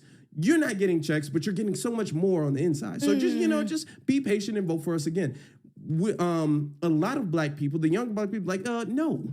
We ain't doing that. Get like gas, okay, not this time. You ain't sitting up there. Pedro and Jose sitting up there got checks, my money, our reparations money, and you telling us to vote for you again, but you helping in some way. You fixing a bridge or some shit like that. Word. This is what black people, especially the youth, okay, especially the under 50 age, are done with. We're done with being criticized for our political stances. We're done with being insulted, our intelligence being insulted, saying your people are helping you and your life is gotten worse under Biden than it was under Trump. But Biden is helping black people. Biden is doing all this stuff for black people. But black people collectively have been under a harder time under Biden. Yeah. You know, so most black people are not with that. And they're going to have more Jason Lees out. Jason Lee, who is not known for speaking when it comes to politics. Really? At all. So and he just kind of made this like, dude, this is not your brand. What are you doing? Yeah. We're going to have that. We're going to have Roland Martins. We're going to have a whole bunch of people like, black people are so damn stupid. Why don't y'all vote? We're going to have a lot of those agents come out. But thankfully, they're becoming less and less effective. Yeah, and you know, that made me think of, too, I just seen a clip of Candace Owens. She was speaking, it was a little while ago, I think it was when she was pregnant. But it was a room full of white people. Room full of white people. One sister comes in line, and they're asking, she's doing like a Q&A. She's asking, like, why do you think black people are in here? And when I say this woman, this is what I mean, these fast-talking, pseudo-intellectuals, really. She gets to speaking, black people aren't here. It's because of the culture. No. The culture has made them believe that, we don't have that. And like, she literally just dances all around why black people really don't rock with her. You have a lot of your points are anti-black. That's what it is. You don't recognize the system of white supremacy. Okay, that's just the basis of why we don't fuck with you, to be honest. But they will gaslight us into thinking, no, hus, you need to get, y'all, they're just ignorant. They don't know, they have no clue what's really what. They're just too wrapped up in democratic propaganda. They don't know, it's like, don't belittle our intelligence like that, okay? Like, seriously. You notice that they don't ever talk to anybody else like that, right? Yeah. You know what I mean? And they're not going to do it. They're not going to do it. They only do that. Roland Martin only starts cussing and beep, beep, beep all over the place when he's talking to black folks. You know what I'm saying? Y'all stupid and all this stuff. In between KFC and Popeye's chicken, he finds time to, talk down on foundational black Americans, or just black people in general, because they think the Democratic Party is a religion or a race. Like, O.J. Simpson, you say, I'm not black, I'm O.J. And they basically all say, I'm not black, I'm Democrat. And this generation, all of us together, collectively, once again, we got a dustpan, a mop, a broom, and we are cleaning house. And the first step that we're really taking care of is the Democratic plantation, and it's going down. And this is why you're starting to see people like that Jason dude and whoever be popping up, because they can't just go to their typical Democratic shills, because we have ran those folks so far off the block they can't really come around us anymore, right? If Vanessa Jones walked in, that door, we'd run them out. Roland Martin can't come in here. Broken Buck Kari Sellers can't come in here. Donna Brazile. I mean, there are Democratic shills that we don't even see anymore. They're gone because we have cleaned house and got rid of them. So now they're going just pulling them off the street. Anybody, you vote Democrat, I'm gonna give you a damn YouTube, a TikTok, and go yell at black folks for 30 minutes, right? And eventually or do the theatrics. Yeah, oh my God, like the that theatrics is crazy. Dude that was talking like MLK. I seen that video. Oh God, Jesus Christ, yeah. It's just getting to the point where they're bad. And one of those other organizations was Black Lives Matter. Remember, a couple years ago, they came and they hijacked all of the protests, the Breonna Taylor, the George Floyd. It went from black justice to vote for, Joe Biden, get Trump out of office. So they know how to bring in new people. But the beautiful thing is back in the old days, those new people would linger for 10, 20 years. And you'd see them, and you'd damn near grow old with these people. Yeah. You know what I mean? Al Sharpton and Jesse Jackson. Now these folks is getting, Joe Biden. What do they get now? Summer? You know what I'm saying? You remember, what was it? The NFAC not fucking around? Scam master agent, what that last summer? You know what I'm saying? Black Lives Matter can't come around anymore. So it all goes back to that gatekeeping and that cleaning house, to where it starts with the Democrats, then we work to the shills, then we work to all their agents, and eventually it's going to get to the point where there won't be any of them, and it'll just be the black grassroots on top of everything, the way it's supposed to be. Yeah. You mentioned running the Democrats off. Not only, I would say, not only are foundational black Americans representing so well, we're running the shills off, and we're discrediting the shills like Roland Martin, Jason Lee, and all that stuff. We're essentially having the Democratic Party itself be scared. I mean, there was a video of Bernie Sanders taking pictures and everything like that. Somebody asked him about reparations. This man started running away. What's her name? Stacey Abrams. Yep. You know what I'm saying? She's shaking hands. She's in Nigeria now. Hi guys. Yeah. We ran her out the country. She's in Nigeria. We ran her out the country. Wow. Yep. Wow. Yeah, So, ran her didn't know ass that. gone. Yeah. Okay. When they're used to coming on stages and everybody giving them applause, and now they're getting boos. You know what I'm saying? Now nobody's messing with them. That's why Kamala had that small little ass party. She can't go out in front of a stage and have the whole audience applaud her, whole audience love her. She can't do that. She has to have anytime you see her speaking now, it's a small ass, dark ass room, you know what I'm saying, with nobody in there, because nobody likes her. We're running the politicians out the paint, and the shills and everybody. Ooh. Yeah, absolutely. And I'm glad you said Kamala Harris, because she's an immigrant herself, a second generation immigrant. And that's a big part of the Democratic agenda, is bringing in these immigrants and really practicing benign neglect. They're flooding in all these immigrants so they can avoid talking about or really addressing our issues. They want us to put everybody before us.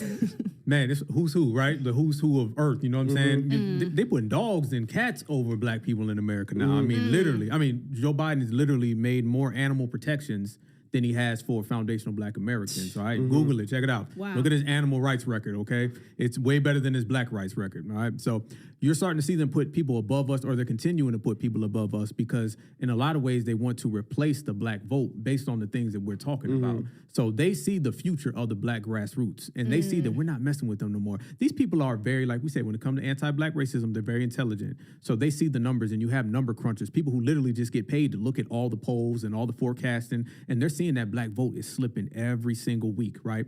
As you were just saying, brother, Raphael Warnock barely beat Herschel Walker. Yeah. You know what I'm saying? Herschel Walker can't even talk.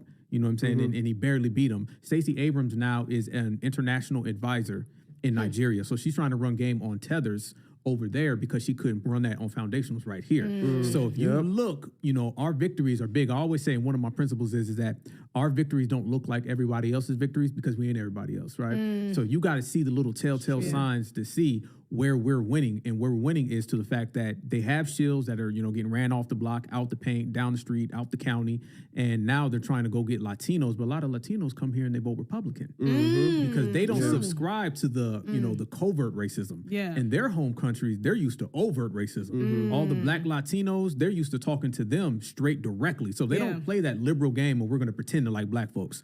Julio and Jorge and Mr. Muhammad or whoever the hell comes over here next week, they come over here and they see whiteness as the Republican Party. So therefore, they want to go vote for them. So the Democrats are in a hard place where do we continue to bring in these people to try to replace the Black vote, but yet they vote for the Republicans, or do we continue to deal with Black folks, but we not dealing with them? So we have a very, very monumental moment to where we can literally get rid of the Democratic Party, or at least, you know, get them completely out the paint and get them to where, you know, they're non-consequential. So I believe that they continue to put people above us, and we're going to continue to run all their asses out the paint, and that's a beautiful thing. I'm glad to be a part of it, actually. Yeah. And as far as what you were saying about them putting other groups of people ahead of ours, that can only happen, and that has only happened because we've allowed that to be so. Okay, we've been the ones being the champion for every other group. Okay, not even in America, in Africa, and all over the world. You know, MLK and Muhammad Ali were talking about stuff going on in Vietnam. You know what I'm saying? And stuff going on in South Africa. We've always been that way with other groups of people. Black Lives Matter, for an example, they were all like, "Oh, God, we got kids in cages. We all got to fight for them and everything like that. We got to deal with them, and then we got to deal with LGBT." Now we're at this point where everybody's like, "No, we're not doing that anymore." You know, a lot of these Hispanics, Venezuelans, and all that stuff are coming over here in cities like DC, Chicago, New York, and stuff like that. And the Black residents are saying, we want them gone. You know, I would say 20 years ago, most Black people probably would have been like, we got to sacrifice. There are brothers and sisters and people of color. And, you know, we have to do this. But now it's like, first off, we not the same. Okay, we are not the same people. They do not deserve to come over here. So that stuff is stopping, and we're putting a barrier. Even though they're pushing, we're putting a barrier to that and a hurdle to that because we're not allowing that, and we're not accepting this Black and Brown coalition or people of color coalition, minority or anything. We're done essentially being the heroes of the world, being the Avengers of the world. We're done with that. You know, so that's really become a hurdle to their plans to replace us. Absolutely. You know, and I think because of that, also we've had some people going a little extreme. Okay, like I said, they present the extremes. You know, and that's why some of our people tend to fall for that as well. Just like choosing the lesser of two evils. But you got some of us, you know, like our good brother Ice Cube, you know, a few years ago during the elections, you know, he tried to do the agenda for Black people? The contract for Black America, right. He tried to present it to both parties, you know. I think he talked to Trump. People was mad at him for talking to Trump. Okay, they wouldn't even, Black people was mad at him. So how could you betray us like that? You know, and it's like, okay, this is about us getting tangibles. Okay, this is about us putting ourselves first. I don't give a damn who we talking to. I'm talking to the people who's going to fight. I know for that's us. right. You know what I'm saying? Right. And then you had the Democrats that wasn't even trying to hear it. You know, they wasn't even trying to talk to the brother. Still ain't. It still ain't. You know, and still haven't. They talking about I think Biden even said after the elections we'll have a call look at it or something like. Never did. Okay, just went off into the abyss. Never even thought about it. Talk to Cardi B though, right? But talk to Cardi B. Coincidentally, ironically, right? But again, from that you get some of the extremes because Now you got some people running around, some black people running around like blacks for Trump. Yeah, Trump yeah. 2024, you know, and it's like to a degree I can get it, you know, Biden ain't shit.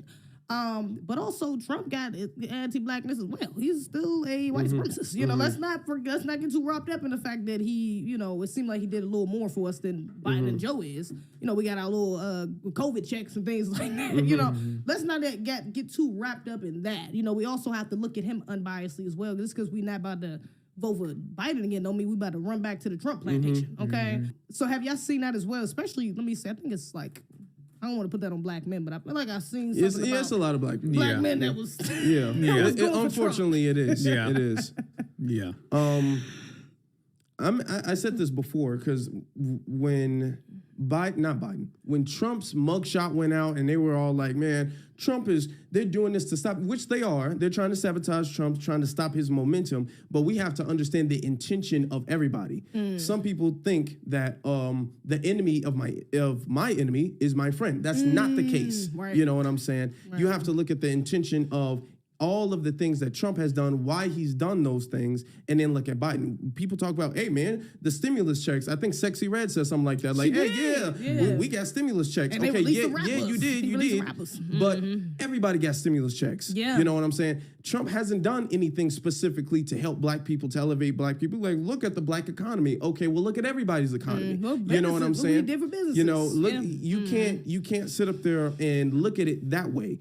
Trump didn't do anything with the intention of this is going to help black people and I'm going to do this so black people can live better. He's not done anything like that, okay? Trump has a very racist history when you're talking about his history as far as discrimination in hotels, the Central Park Five, which he, as the president, still refused to apologize even after DNA acquitted those brothers, okay? So we have to look at the intention behind the life that we were living under Trump. He did what he did for the country, and because we live in the country, we gain benefits from that. Right. But it's not like he's all like, black people, I got you, I'm gonna look out for you. He was never like that, and he's not like that now. So we have to stop looking at it like, well, Biden is bad, but look, I mean, Trump was better. Trump was better. Why though? Right. Why? Yeah. That's the thing. What was his intention? Why was our lives better under him? Is it because he was looking out, or is it because by happenstance, if I'm making more jobs, black people are gonna get more jobs? Yeah, you know. Right. So it's like that. Business for people like him. I hear a lot of black people, specifically like business owners. Oh, well, he's a businessman. That's why I like him. But it was like, well, he's not putting black business first. Yes, absolutely. Black folks gotta love somebody. That's what it is when it comes to politics. It can't just be I'm independent and I'm going to vote for our interests. Black folks have to be on one of those plantations. That's why the average black voter is somebody who is warped mentally. And this is why it takes a strong person to say, I'm going to vote either independent black grassroots or I'm going to sit on my vote. And the average black person has been conditioned for years, 60 plus years, to say, I have to choose. And we always have to make a hero and a villain out of the dominant society. We can't accept that maybe they both villains. And matter of fact, historical records have proven that they're both villains. Yeah. You're not, you got the Joker and the Joker, all right? There's no Batman around here. There's no Superman. You're dealing with two villains at the same time. And a lot of these people, blacks for Trump, blacks for Biden, blacks for, whoever they bring out as next, they feel that they have to pick a side in the dominant society because they can't fathom a world where both of the people from the dominant society don't like black people, right? That crushes them, because you got to understand, a voter,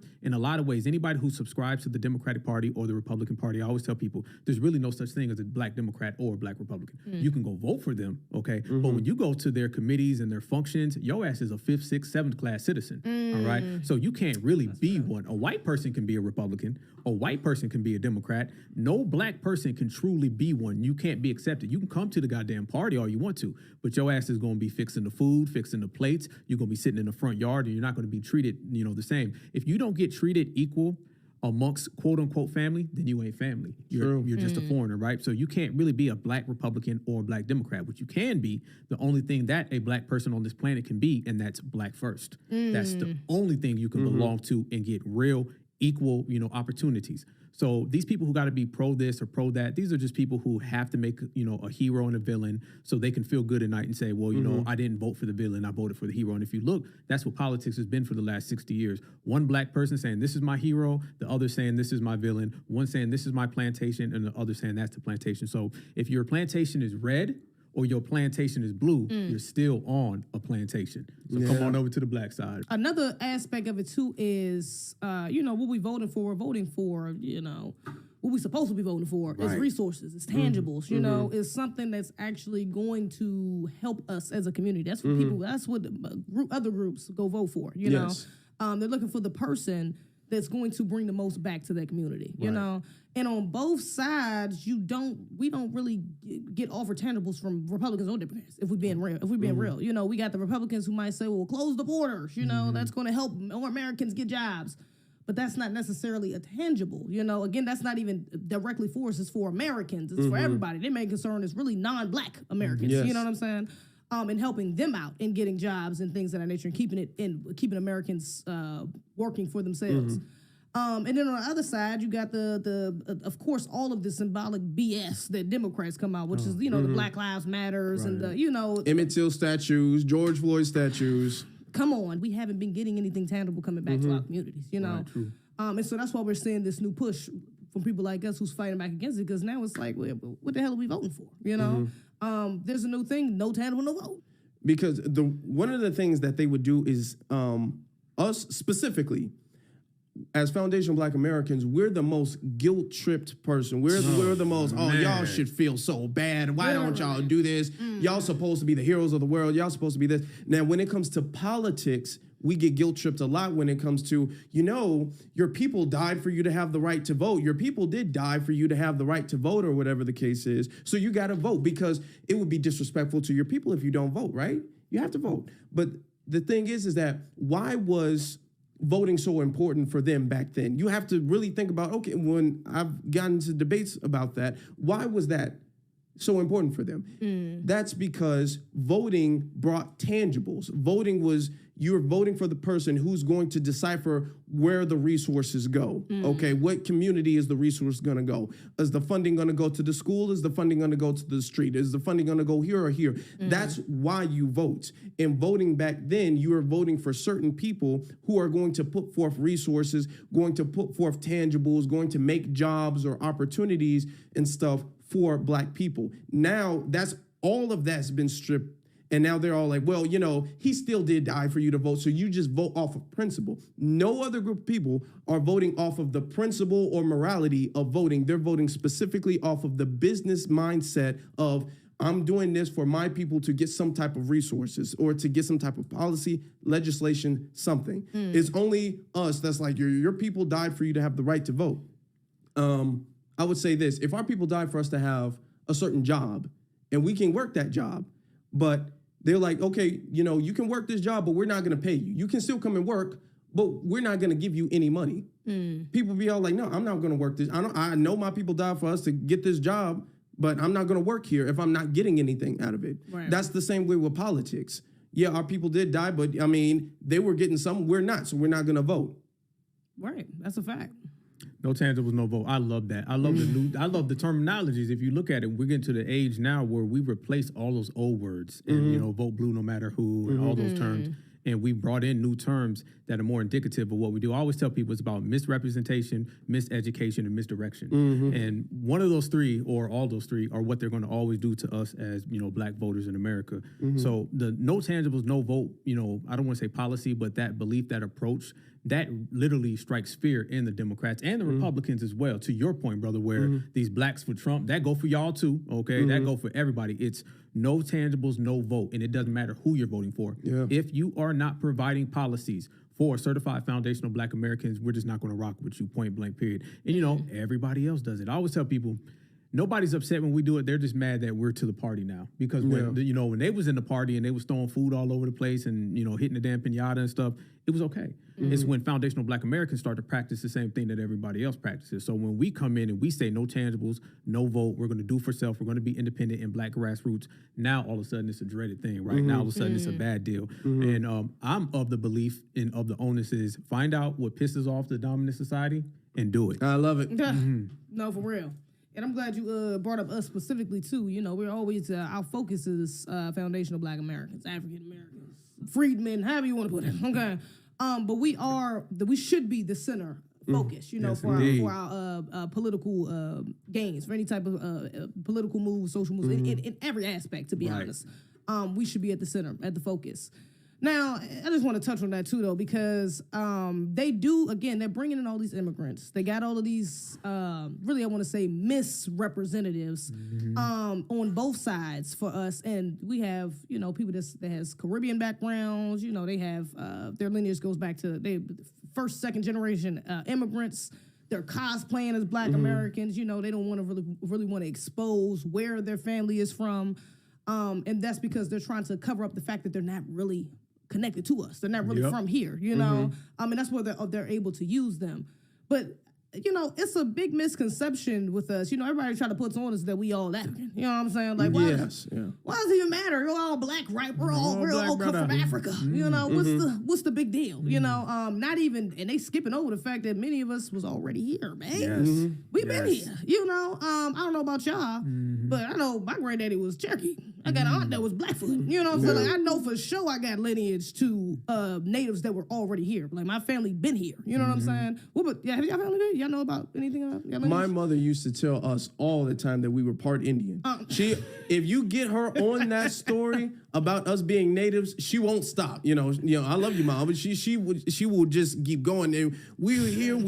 We didn't come from here. We've been here. My grandmother told me, and mine told me, and she will go on and on about that. So, yeah, that's definitely part of my family. Yeah, same here. Yeah.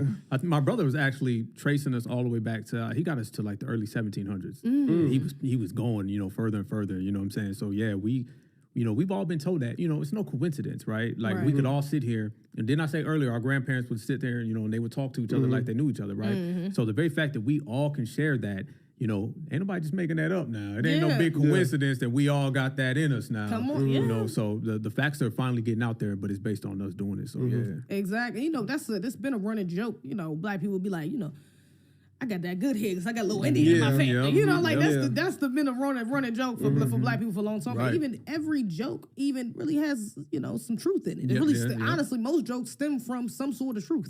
And that's because most of us, that's been passed along, you know, although they don't want to, again, they don't teach us that in schools. You know, they don't want to teach the whole truth in schools. But it's been passed along through our family lineages. Right. That's like, yeah, you know, we from South Carolina, our family from we Seminoles, we Gullah Geechee, you know, like we tell each other where our family is from, even if we've moved, we're relocated, we don't really know much, we're not in contact with that side of our family, or we're, you know, we're not in contact, we're not in touch with that culture anymore, our indigenous culture.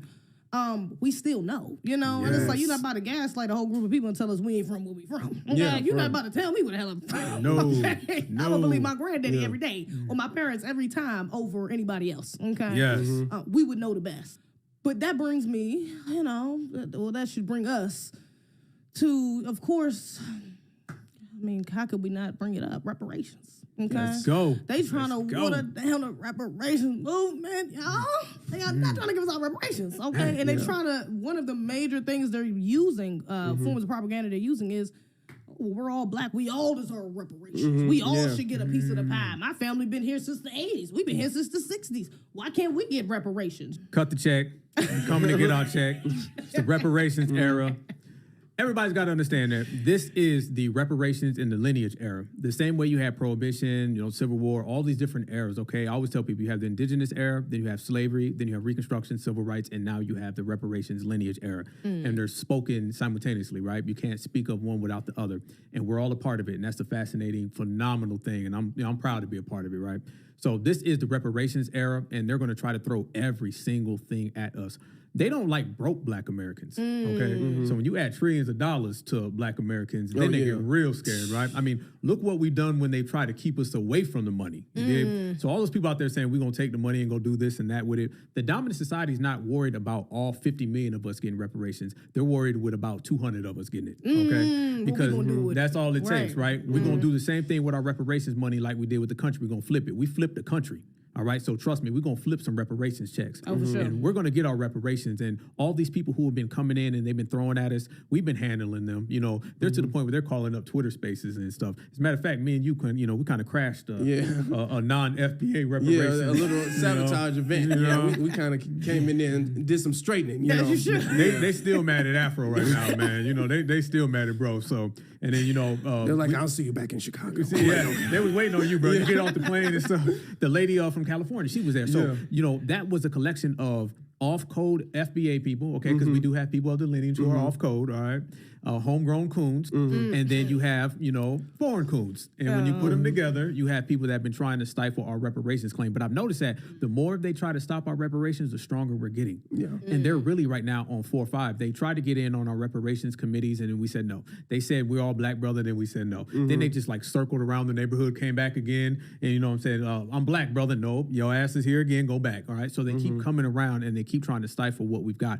But the whole world is going to have to understand is that we are going to get our reparations. And just like Dr. Martin Luther King Jr. said, you know, we're coming to get our check. Now, mind you, they sold us the, you know, can't we all get along? The Martin Luther King had a dream. We went back, reclaimed Dr. Martin Luther King's legacy. Yeah. We replaced the, you know, I had a dream speech, and we took his, we're coming to Washington to get our check.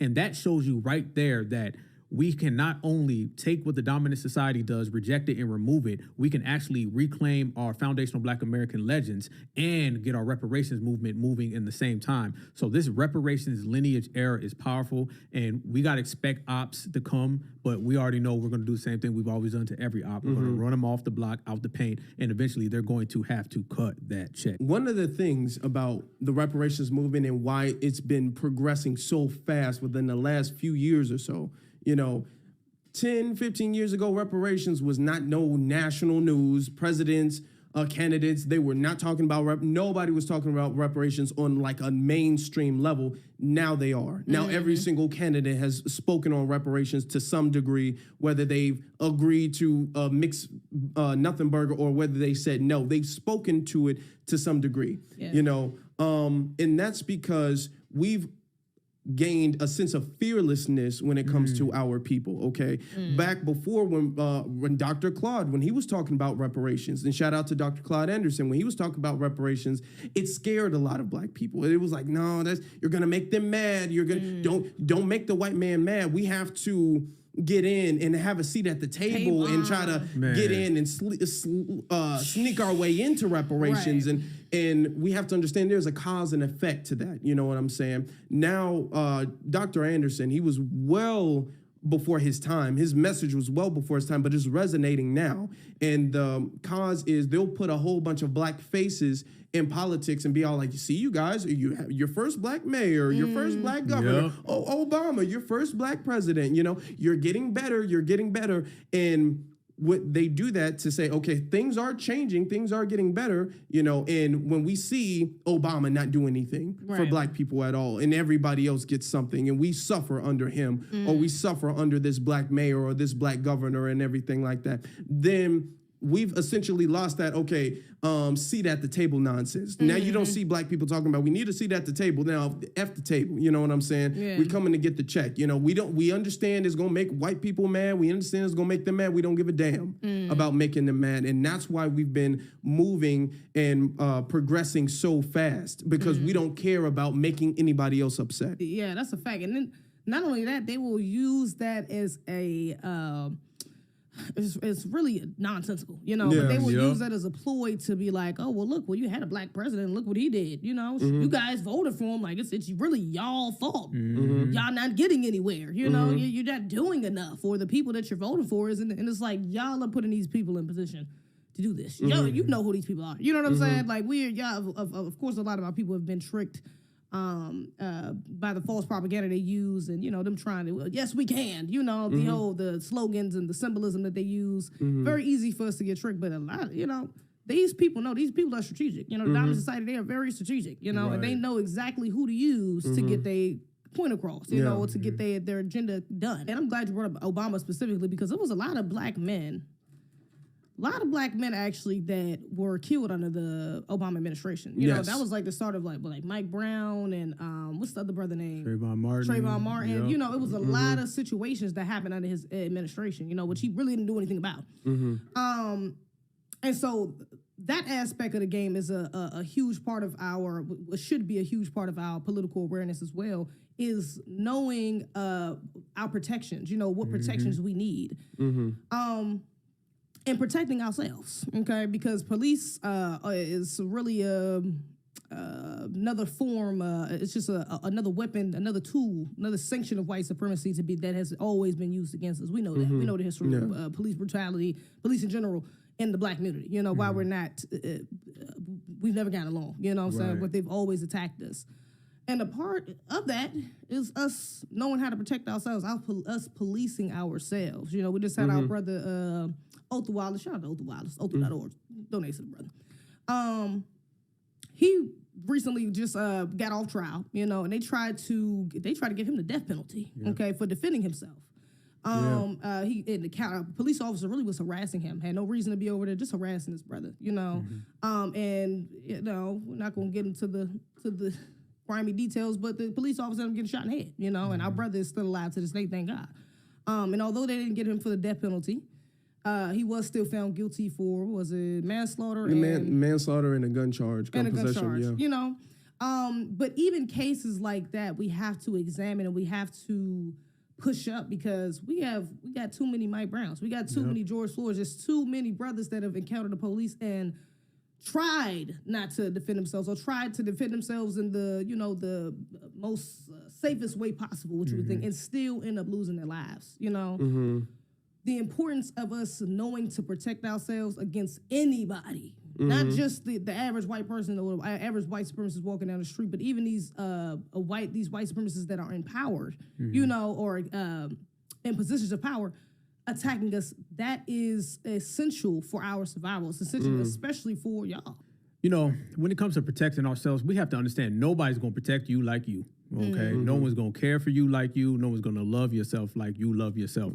So when it comes to protections, what we have to do as foundational Black American men and women, we have to make sure that we watch our back at all times. We study. We got to have a military mind. Tupac Shakur used to always talk about it. Have a military mind, which means, you know, understand where you're going, understand the environment, understand that there's enemies, there's, you know, people out there lurking to come and get us. Too many times Black folks will get comfortable and we'll start dropping our guard. You guys have seen the pictures before where you'll see somebody go hang out at a bar full of the dominant society, and then they'll come up missing, right? And then we'll be looking at the picture like, what were you thinking, right? So when you start talking about defending yourself and start talking about watching your back, those are things that lead to the next one. It's a domino effect, right? It creates the next person watching and understanding. When Dr. Huey P. Newton, everybody leaves out the doctor. Dr. Huey P. Newton, when he first went to jail, he went to jail for something very similar to our brother Ozone, something very similar, right? He was being harassed, and it, you know, the table got turned on the oppressor, right? So, but what that was, that created a domino effect within the civil rights era. And this is why the civil rights era shifted from can't we all get along and real peaceful to the militant, the Black Panther Party, the afros, the leather coats, and the weaponry, right? The power tools. So that's what we have to do. We have to protect ourselves, but we got to take pride in it. You know, I'm loving seeing our sisters go out here to these shooting ranges and get their aim on. You know what I'm saying? Actually, if I'm not mistaken, Black women are the #1 new owners of weapons. Oh, wow. Yes, I just seen those statistics, right? So I love that. We got to protect each other as well. So it's not just about protecting ourselves, which is #1, because if you don't protect yourself, you're not going to be able to protect anybody. But as long as our brothers protect our sisters protect our brothers, we understand where we are. We all watch the Black child, because the Black child is the most unprotected person on the planet Earth, okay? Whether that's boy or girl. But we got to have that onus of collective and being on the same page and the same accord. And as long as we have that, we'll be able to protect ourselves. Because let's be honest, once again, it was the Maroons out there putting in work, and they were protecting themselves. You got a whole lot of people. I ain't gonna go name all the names because we'll be here for a long time, but don't let history tell you that we was always getting our asses whooped and bending over backwards, and the dominant society was just taking advantage of us. It was not happening. Like I said earlier, if we were people who took L's, we wouldn't be here right now. There were brothers and sisters that really tapped into that root work and really start putting that foot up people's, you know what, and holding it down. So we got to continue to maintain that same energy, and if we do so, we'll definitely be able to protect ourselves. Yeah, absolutely.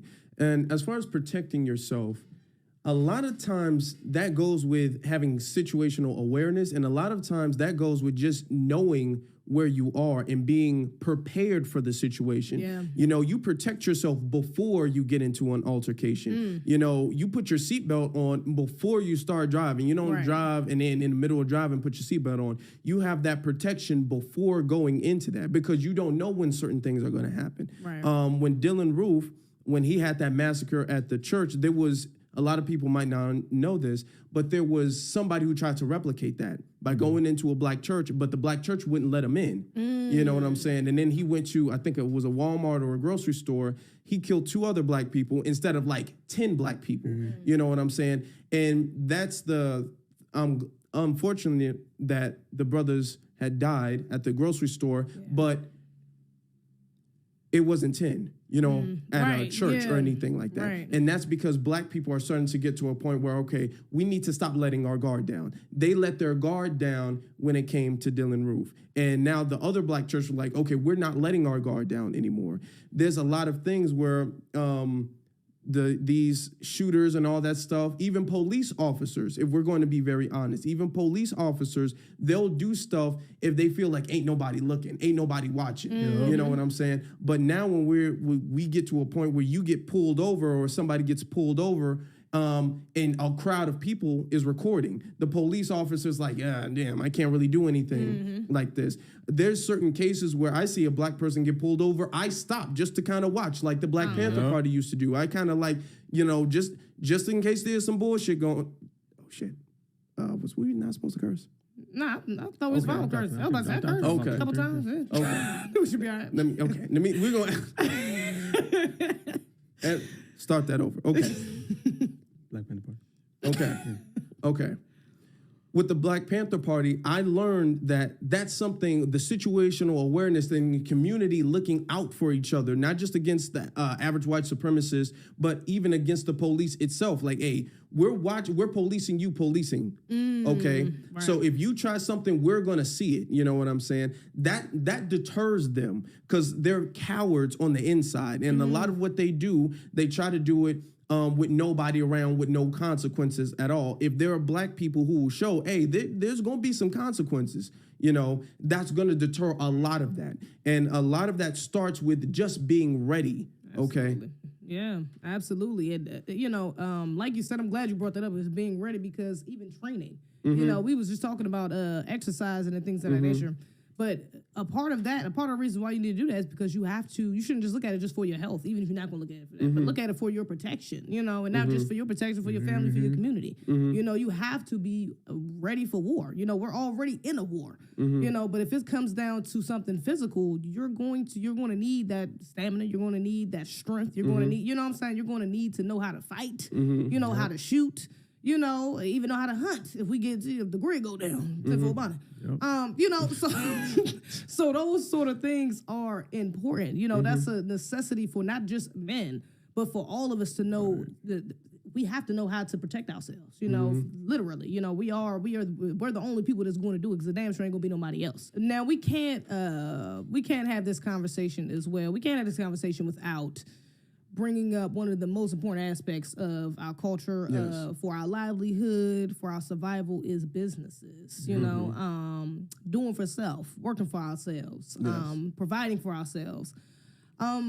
Black businesses definitely has grown, you know, within the last few years, 10 years, you know.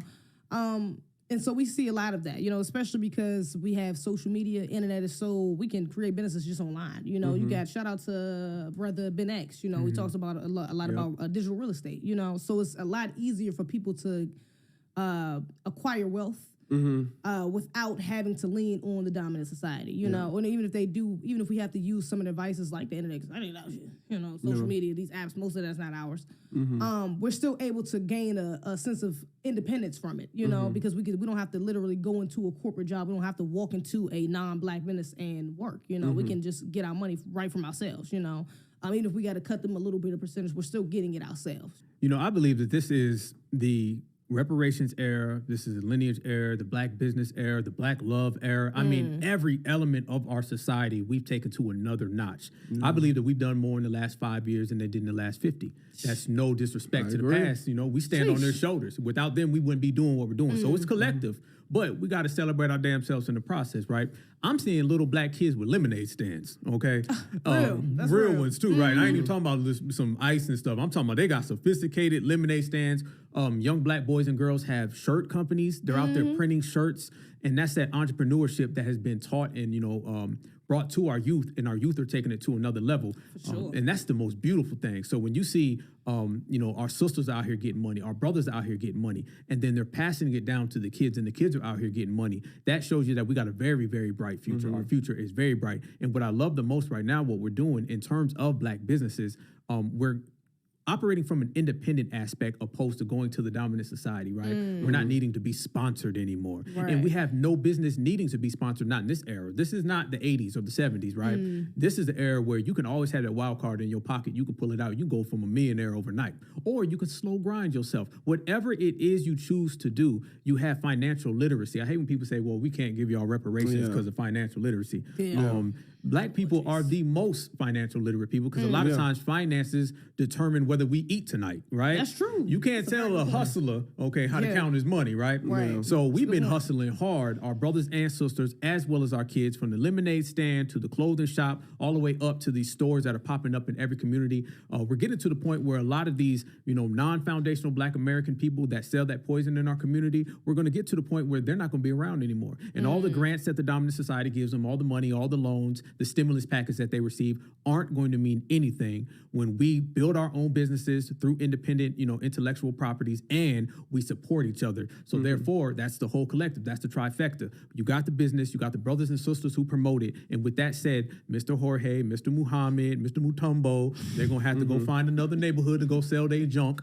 And we're going to replace that with good foundational black American business, with good foundational black American soul, and we're going to make good foundational black American money. Yes, absolutely. I love everything you said. Absolutely. Everything you said. Yeah. We have, and this goes back to restoring our culture to where it used to be. We used to have, I remember growing up, and there was a candy, black lady. She was selling candy, you know what I'm saying? And she was called the Candy Lady because we would go to her, not 7-Eleven or whatever the case is. We would go to her and we would buy candy, or we would go here and we would buy dessert, pies, or whatever the case is. You know, that used to be our culture. And then, you know, the dominant society engineered a lot of anti-black stigma about black businesses and everything like that. So it was anytime you went to a black business, oh, you know they're going to be charging you way too much money. Oh, you know it's not going to be as good. Black people can't do business, right? And a lot of that stigma was embedded in the minds of black people. So that's why when you would leave town and be like, man, where's a black-owned business? People like, oh, here you go with the black-owned business stuff. We got to support black-owned businesses. And you would be the black sheep. Now, since we're starting to restore our culture back to where it was, you don't see that anymore. Now you see entire websites just dedicated to networking other black-owned businesses. You see different events just dedicated to having black-owned businesses come together. Like, for instance, Tariq's event with the expo. You know, there was so many good, high-quality FBA-owned black businesses, and a lot of people patriotised them while they were there, and they're going to continue to do so because, hey, I didn't know that you had this business. I was looking for somebody who could do this. I was looking for this or that. We're having stuff like that now. We're having Instagram pages that's only dedicated to black-owned business, or Twitter pages. We're starting to see the restoration in the black-owned businesses, and that becoming a sense of pride, because it used to be a sense of pride, and then it's like, oh, black people can't do business right, but we're getting that pride about our business and about our entrepreneurship. We're getting that back. So that's a really good thing. And that's what's going to ultimately free us and have us be completely independent of the dominant society. That's real. No, that's a fact. You know, and I'm glad that we started off on that note, you know, knowing that we support our businesses, and even the financial literacy point, you know, those is all that aspect is very real and very much watered down, or, you know, not promoted, you know, especially from the dominant society. You're not going to see those talking points from people on mainstream media, you know. Right, true. But, you know, we gotta be a little honest too. some of these black-owned businesses be a little egregious. Now, I'm not gonna say we shouldn't give each other grace because we went to Walmart, we went to Wendy's, we went to McDonald's, had terrible experiences. It still went back 50, 11 times. All right. Then when we get to a black-owned business, we have 1 or 2 bad experiences, and we cut them off. We bash them on the internet. We ready to, you know what I'm saying, tear down the whole business. You know, so we definitely got to have grace and empathy when it comes to our, especially the youngins, you know, that's just starting their businesses, but supporting our people. You know, we have to have grace and empathy in that aspect. But some of us, you know, I will say, I've noticed some of us, it's a lack of preparation, you know, especially because it is so easy to access on the internet to just start a business. Some people just, you know, you got some people just trying to get a quick little scheme. It's not about longevity. It's not about passing down wealth. It's about, let me just get this money right quick because, you know, I could do this little seminar and, you know, people gonna listen to it. You pay $50 for it and, you know, you get this little book and get some information that you probably could have got off Google for free, you know, or I'm going to start this business. I'm going to sell this little bit of merchandise because, you know, something I said went viral and I'm going to just sell this right quick and that's going to be that, you know, which is, it's okay to monetize off, you know, things like that. But again, it's not about building the wealth of the group. Right. You know, some of us have lost that goal, you know what I'm saying, and looking at things in a short-term aspect. So we do get black-owned businesses that's open. We walk up, it's say Monday through Friday, and we walk up in a business and it's closed on a Tuesday. They closing early and everything. You knocking on the door like, hey, like, sorry, we're closed. What? Go, huh? Wait a fucking minute. What is going on? You know, even, you know, working for a black-owned business, you know, you see that there's, you know, some of the aspects within the dynamics of the company may not be all the way thorough. You know, it's some finesse going on. There's some, you know, you shorthanded people and things like that with their money. So I know for a fact I have firsthand experiences from black-owned businesses. Yeah, you know, I done dealt with a bunch of bullshit from white companies as well. Don't get me wrong. I'm gonna keep it real. You know, I done work for black-owned businesses. You know, it's like, nigga, where's my money? Or nigga, why am I working this late? Or nigga, why am I, you know, it's something. Oh man, go ahead, bro. I know Chicago. Man, I want to hear the Chicago answer, bro. Listen, I don't know why. I was one day I had, this was some years ago, an overnight job. I was working overnight. I got off. It's like 7 o'clock in the morning. I'm like, you know what? I want some food, but breakfast food. I want some like pancakes, some waffles, some eggs. I want that. That's what I wanted, right? So I'm looking for black-owned, you know, breakfast spots or whatever. I find some, and it, you know, they look good. I go to it. The store's completely closed. I'm talking about, I'm looking in the window. The ovens is out the stove. I'm talking about the store abandoned. It looked like a bomb hit it. And I'm all like, why is this still on the website though?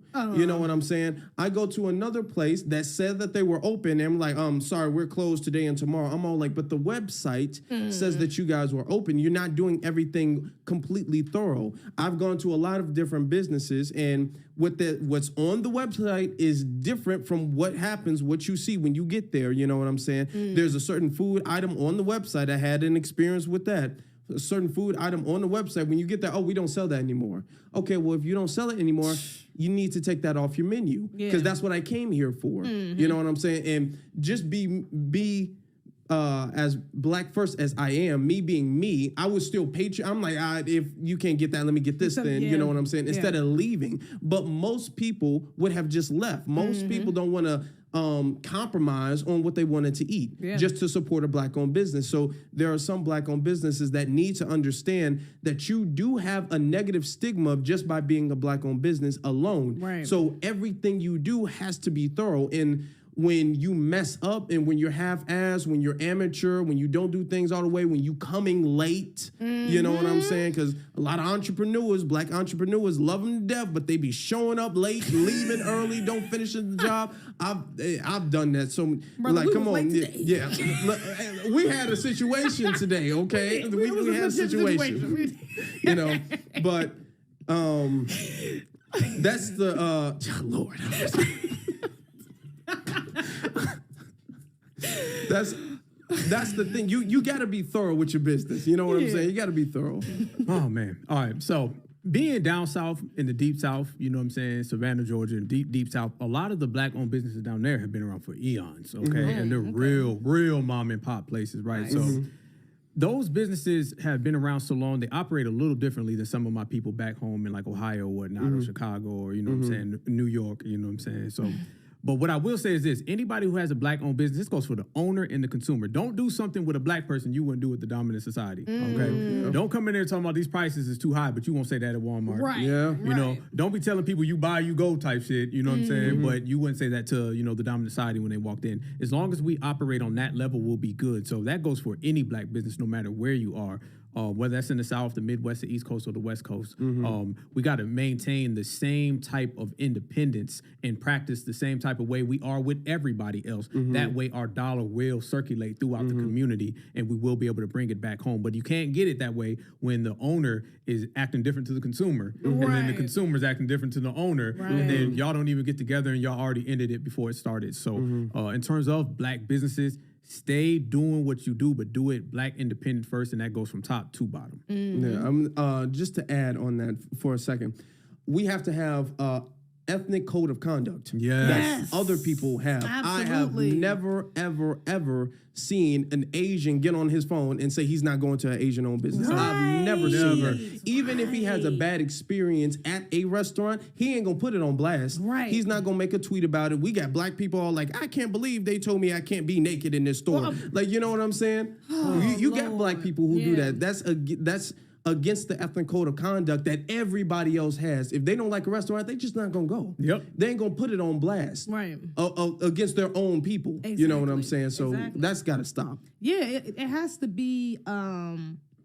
There has to be. We have to get rid of the double standards. Yeah. You know, it has to be a balance. You know, if we can hold our people accountable, we can. Be fair.